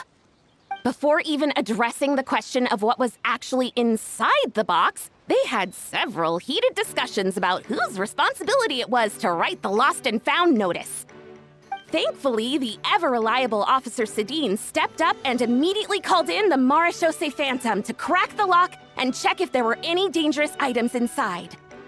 And, as it turned out, there was a gun. Wow, that's a dangerous item, all right. Mind if I ask what kind of gun it was? Oh yeah, Mr. Kanich, you're from Natlan, aren't you? Do you know a lot about guns? You could say it comes with the job. I have an interest in weaponry and the like. Ugh, such a spoiled brat. What, are the toys I gave you not good enough for you anymore? Yep, got sick of those long ago. You little... How dare you turn your nose up at my gifts? Why Time for a timeout, old-timer. Sorry, where were we? Oh yeah, do you recall what the gun looked like? It's a bit hard to describe. If you ask me, it didn't even really look like a gun.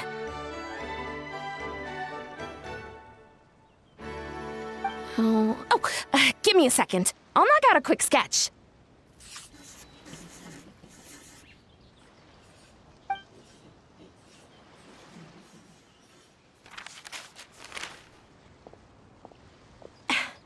Something like this.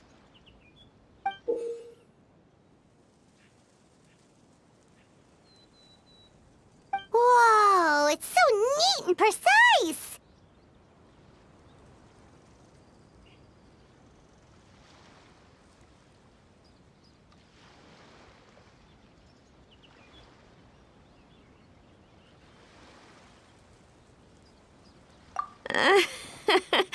It's nothing. Sorry. Is something wrong with my drawing? I know it doesn't really look like a gun, but I assure you, this is exactly what it looked like. And it certainly could shoot as well, too. I confirmed that with the officer from the Marechaussee Phantom. No, quite the opposite. The features are very accurate, and it is definitely from Natlan. Please, don't mind me. I'm just taking a moment to admire it.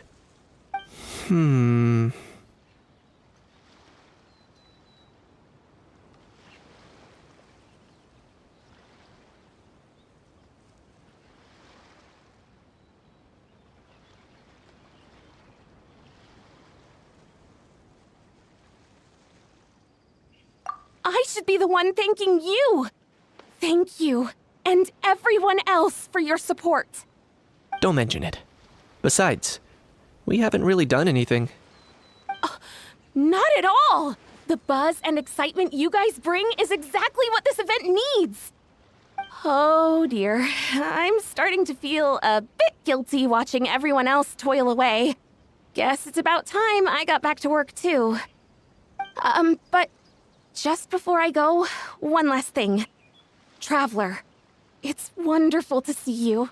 Here's to a successful collaboration!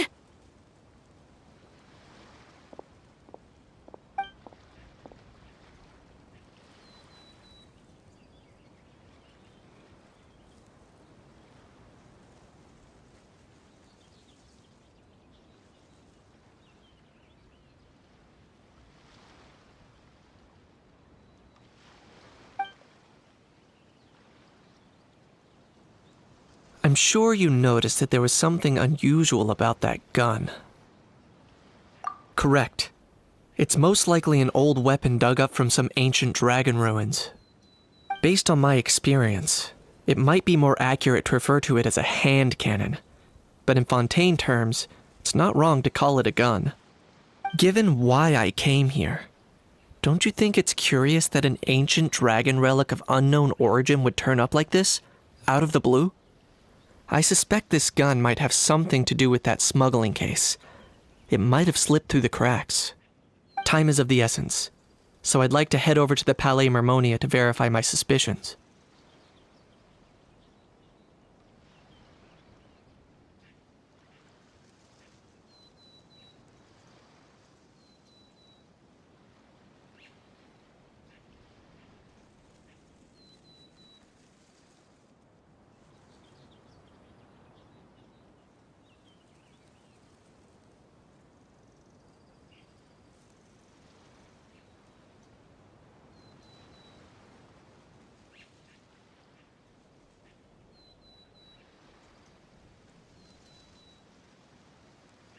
Perfect. Then we can head out right away. Or, if you want to catch up with your friends first, I can wait.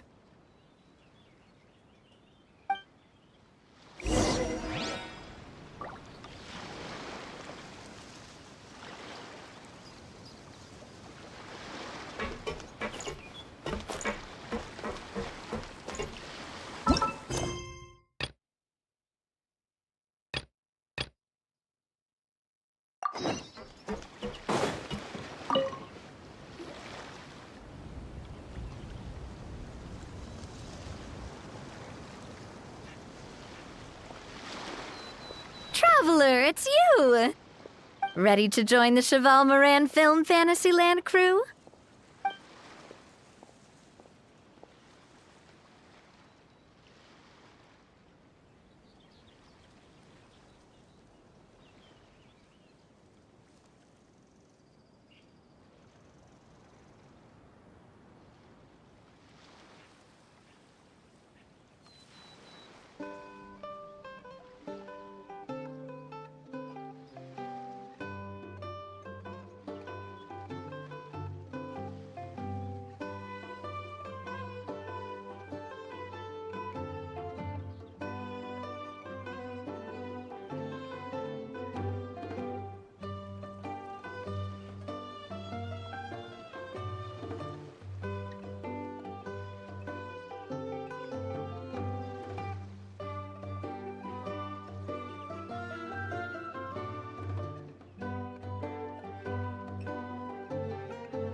It's time, dear partner in Paimon, for us to turn our attention to the Cheval Moran Film Fantasyland.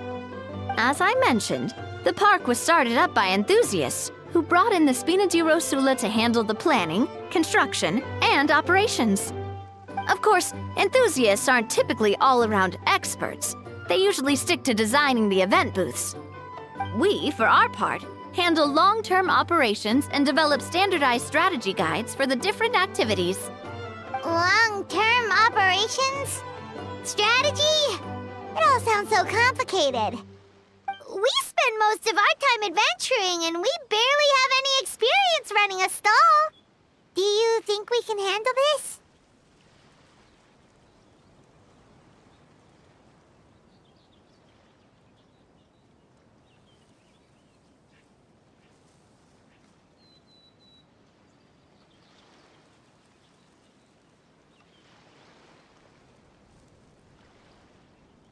That's more like it.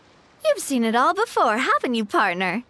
I'd even go as far as to say you've shaped some of Tevat's biggest business ventures.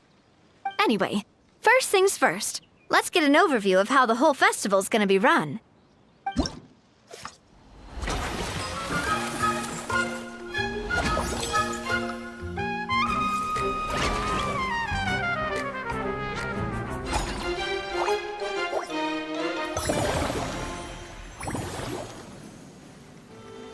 As you can see, our Fantasyland's a bit like a sugar-free macaron right now. Several areas are still under construction. The Spina's only been able to hire a limited number of craftsmen.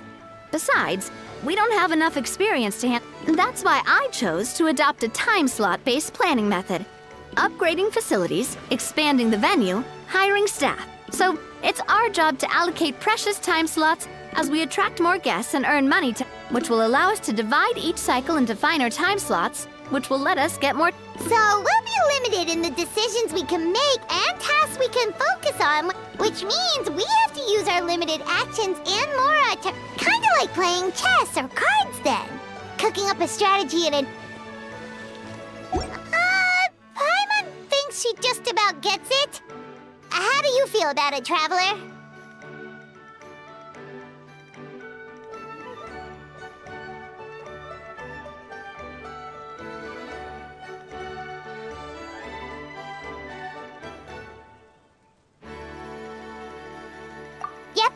on, we can do this!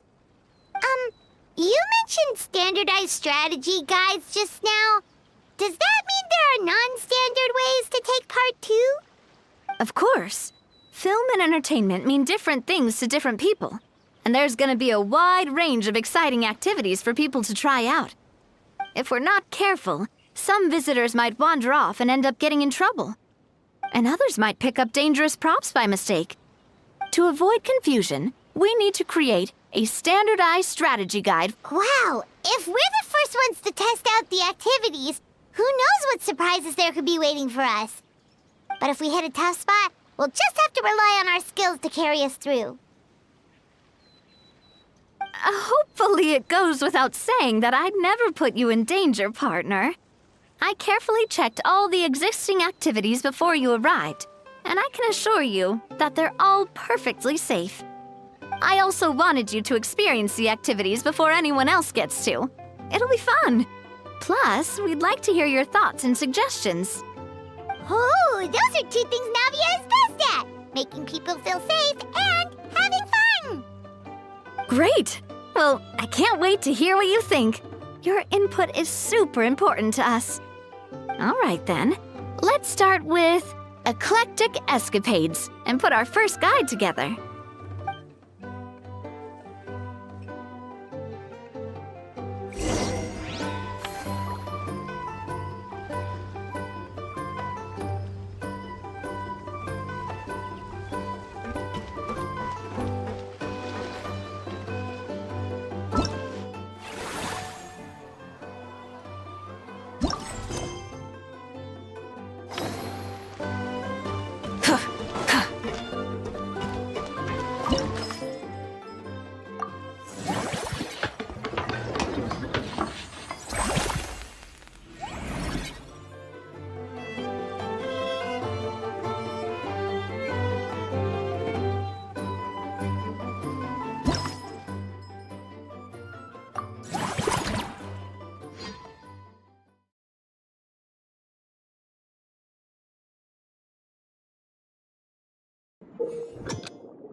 Both of you seem even more excited than... Paimon hasn't actually... Great job, Paimon.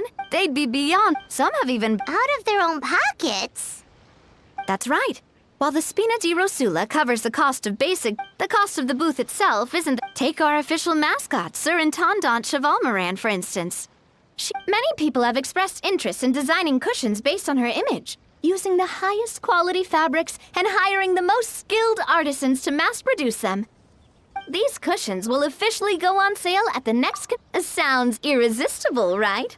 Plus, as Surintendant Chevalmoran's guardian and official image rights agent, Farina will receive 60% of the sales revenue. After all, the fans are doing this voluntarily, not for profit, but to promote Surintendant Chevalmoran's adorable image. The more Mora ends up in Farina's purse, the better Surintendant Chevalmoran's meals will be. And who wouldn't be happy to hear that? Oh, Paimon likes the sound of that. Everyone working hard for something they all love without worrying about profit. Still, we can't just ignore Mora completely. Whether it's fan creations or official commercial projects, some level of financial balance is still necessary. The same logic applies to the Chevalmoran Film Fantasyland taken as a whole. Once we finish the standardized strategy guides, our attractions can officially be open to the public. But we can't take personal charge of the ticketing process. There's plenty of work to do at the various booths, and the park itself is a work in progress. We'll need to assign dedicated employees to maintain and manage each attraction. There's a recruitment section on the park's bulletin board. We've received many applications, and each candidate has their strengths. Our job is to match the best candidates to each attraction based on their overall performance. Once assigned, the staff will keep the attractions running, ensuring a continuous revenue stream. Wait, so we've suddenly gone from being playtesters to heads of human resources?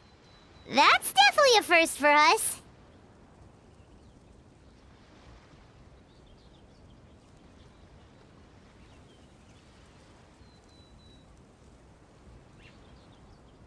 Just don't hold every... Alright, time to review some resumes. Fingers crossed we'll get some exceptional candidates.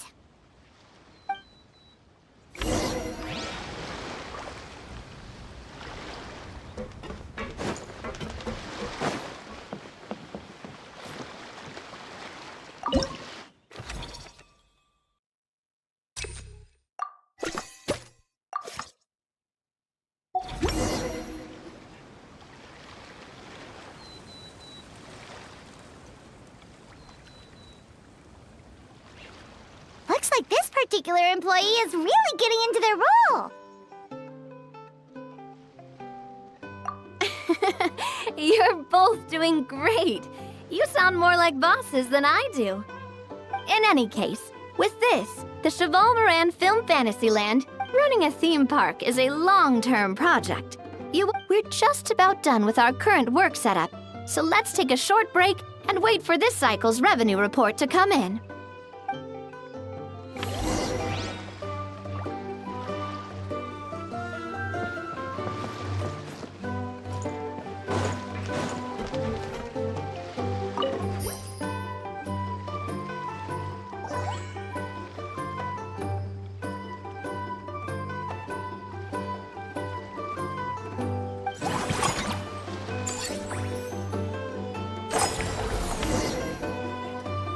Well, building on this momentum, we must consider rolling out more unique business strategies during the next cycle. To draw in the crowds, I've invited one of Fontaine's very own celebrity chefs, my good friend Escoffier. She'll be performing right here in the amusement park's restaurant. On that note, let's go catch up with her. So, is the restaurant part of our business strategy too? There are so many layers to this operation.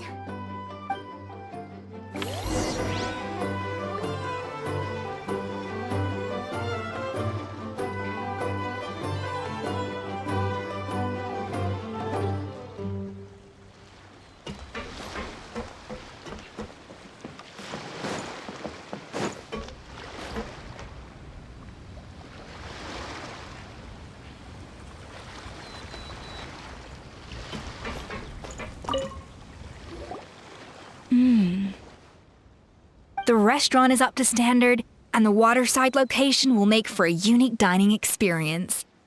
The beautiful scenic reflections in the water create a stunning backdrop, lifting diners' spirits and allowing them to truly savor their meals. Ingredients, check. Cooking utensils, check. Looks like we're ready to rumble. Hey there, Escoffier! Oh, my employers are here. The president of the Spina di Rasula, plus the famous traveler and Paimon. I must say, you seem a bit overqualified to be running a film-themed amusement park. I'd say that if anyone here was overqualified, It would be the former head chef of the Hotel de Boer. Wherever you walk, the aroma of fine cuisine follows in your wake. Let's get back to business. I'm guessing you want the traveler to help me decide the theme dish for each cycle, right?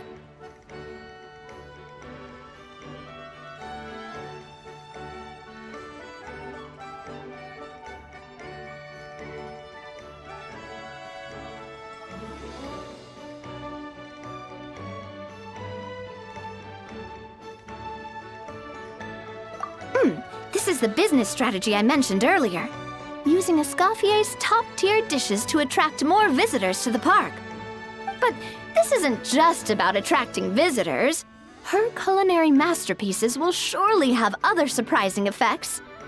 Just imagine, Paimon, if all you needed was a single ticket to enjoy all the attractions and taste all the legendary food. Wouldn't you be tempted? Then Paimon come every single day. Now, here's the twist. To get the most out of this strategy, the menu can't be made public. Based on research by a certain food branding consultant, many restaurants have started offering a special chef surprise dish. So give me some inspiration every few business cycles, and I'll decide on our next theme dish. Now then, give me your hand.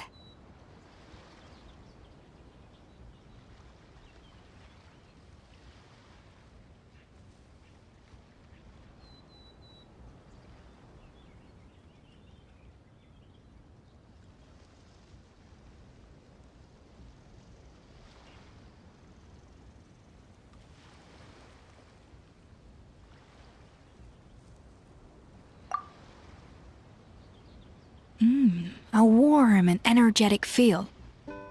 Your hands are calloused from wielding your sword, but still quite delicate. When you grasp its hilt, it's like you're holding the bow of a violin. A sword, then. The theme this time shall be strength. All right, let's find out what strength looks like in gastronomical form.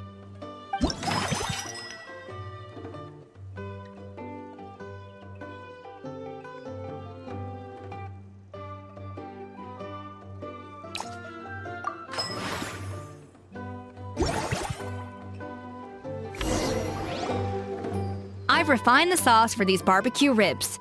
It's a richer flavor than the classic version, but not at all greasy. The mint extract in the seasoning leaves a refreshing aftertaste, perfect for indulging yourself after a fun-filled day. But if you ask me, I'd say the artisans need these more than the guests. The artisans? As I'm sure you've noticed, this park isn't quite finished. A serving of these barbecue ribs should help the artisans replenish their strength much more quickly. As their bosses, you have an obligation to provide meals for them. So why not invite them to dine here? Who knows, the morale boost might even improve their productivity. Oh, if I recall correctly, you once served up some special fish and chips for the porters over at the Fleuve Centre. For several days after, the workers were all incredibly efficient. They'd finish 8 hours of work in just 5. And then, because they clocked out early, they'd come back completely refreshed the next day. Then there's no time to lose. Go invite the artisans over while these ribs are still hot. I'll prepare some side dishes and desserts too. That's a great idea! You really live up to your reputation, Escoffier! Looks like these themed dishes are gonna make a huge difference after all. We'll have to make sure we check in with you regularly. The artisans are pumped and ready to roll thanks to that themed dish. And perfect timing, too. Let's take this chance to take the...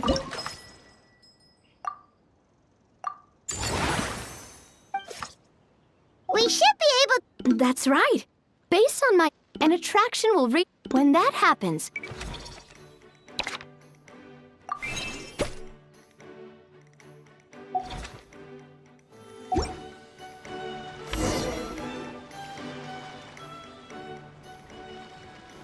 Whew.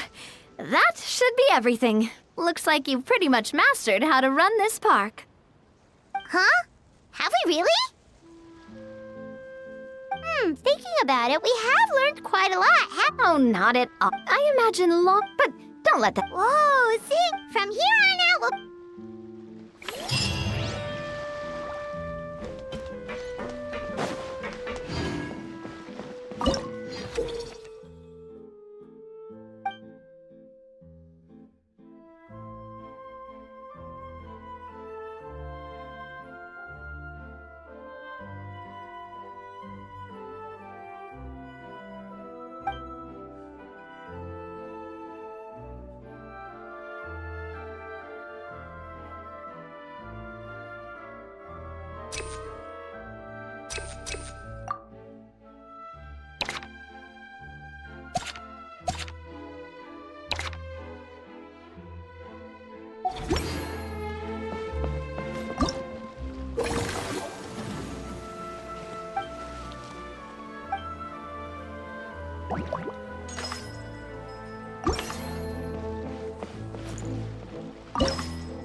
Rev the engines!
Full throttle!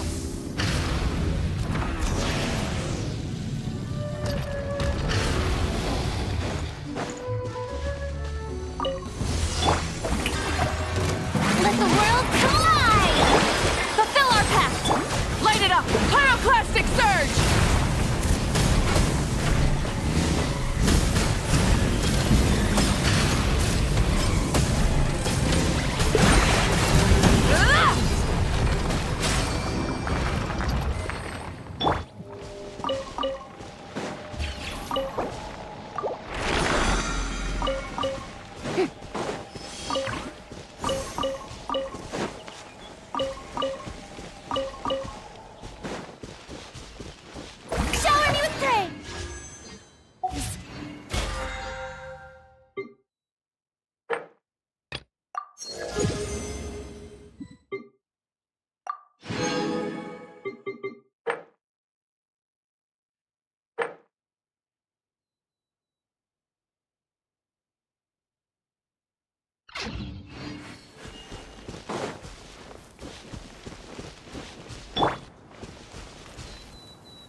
be epic.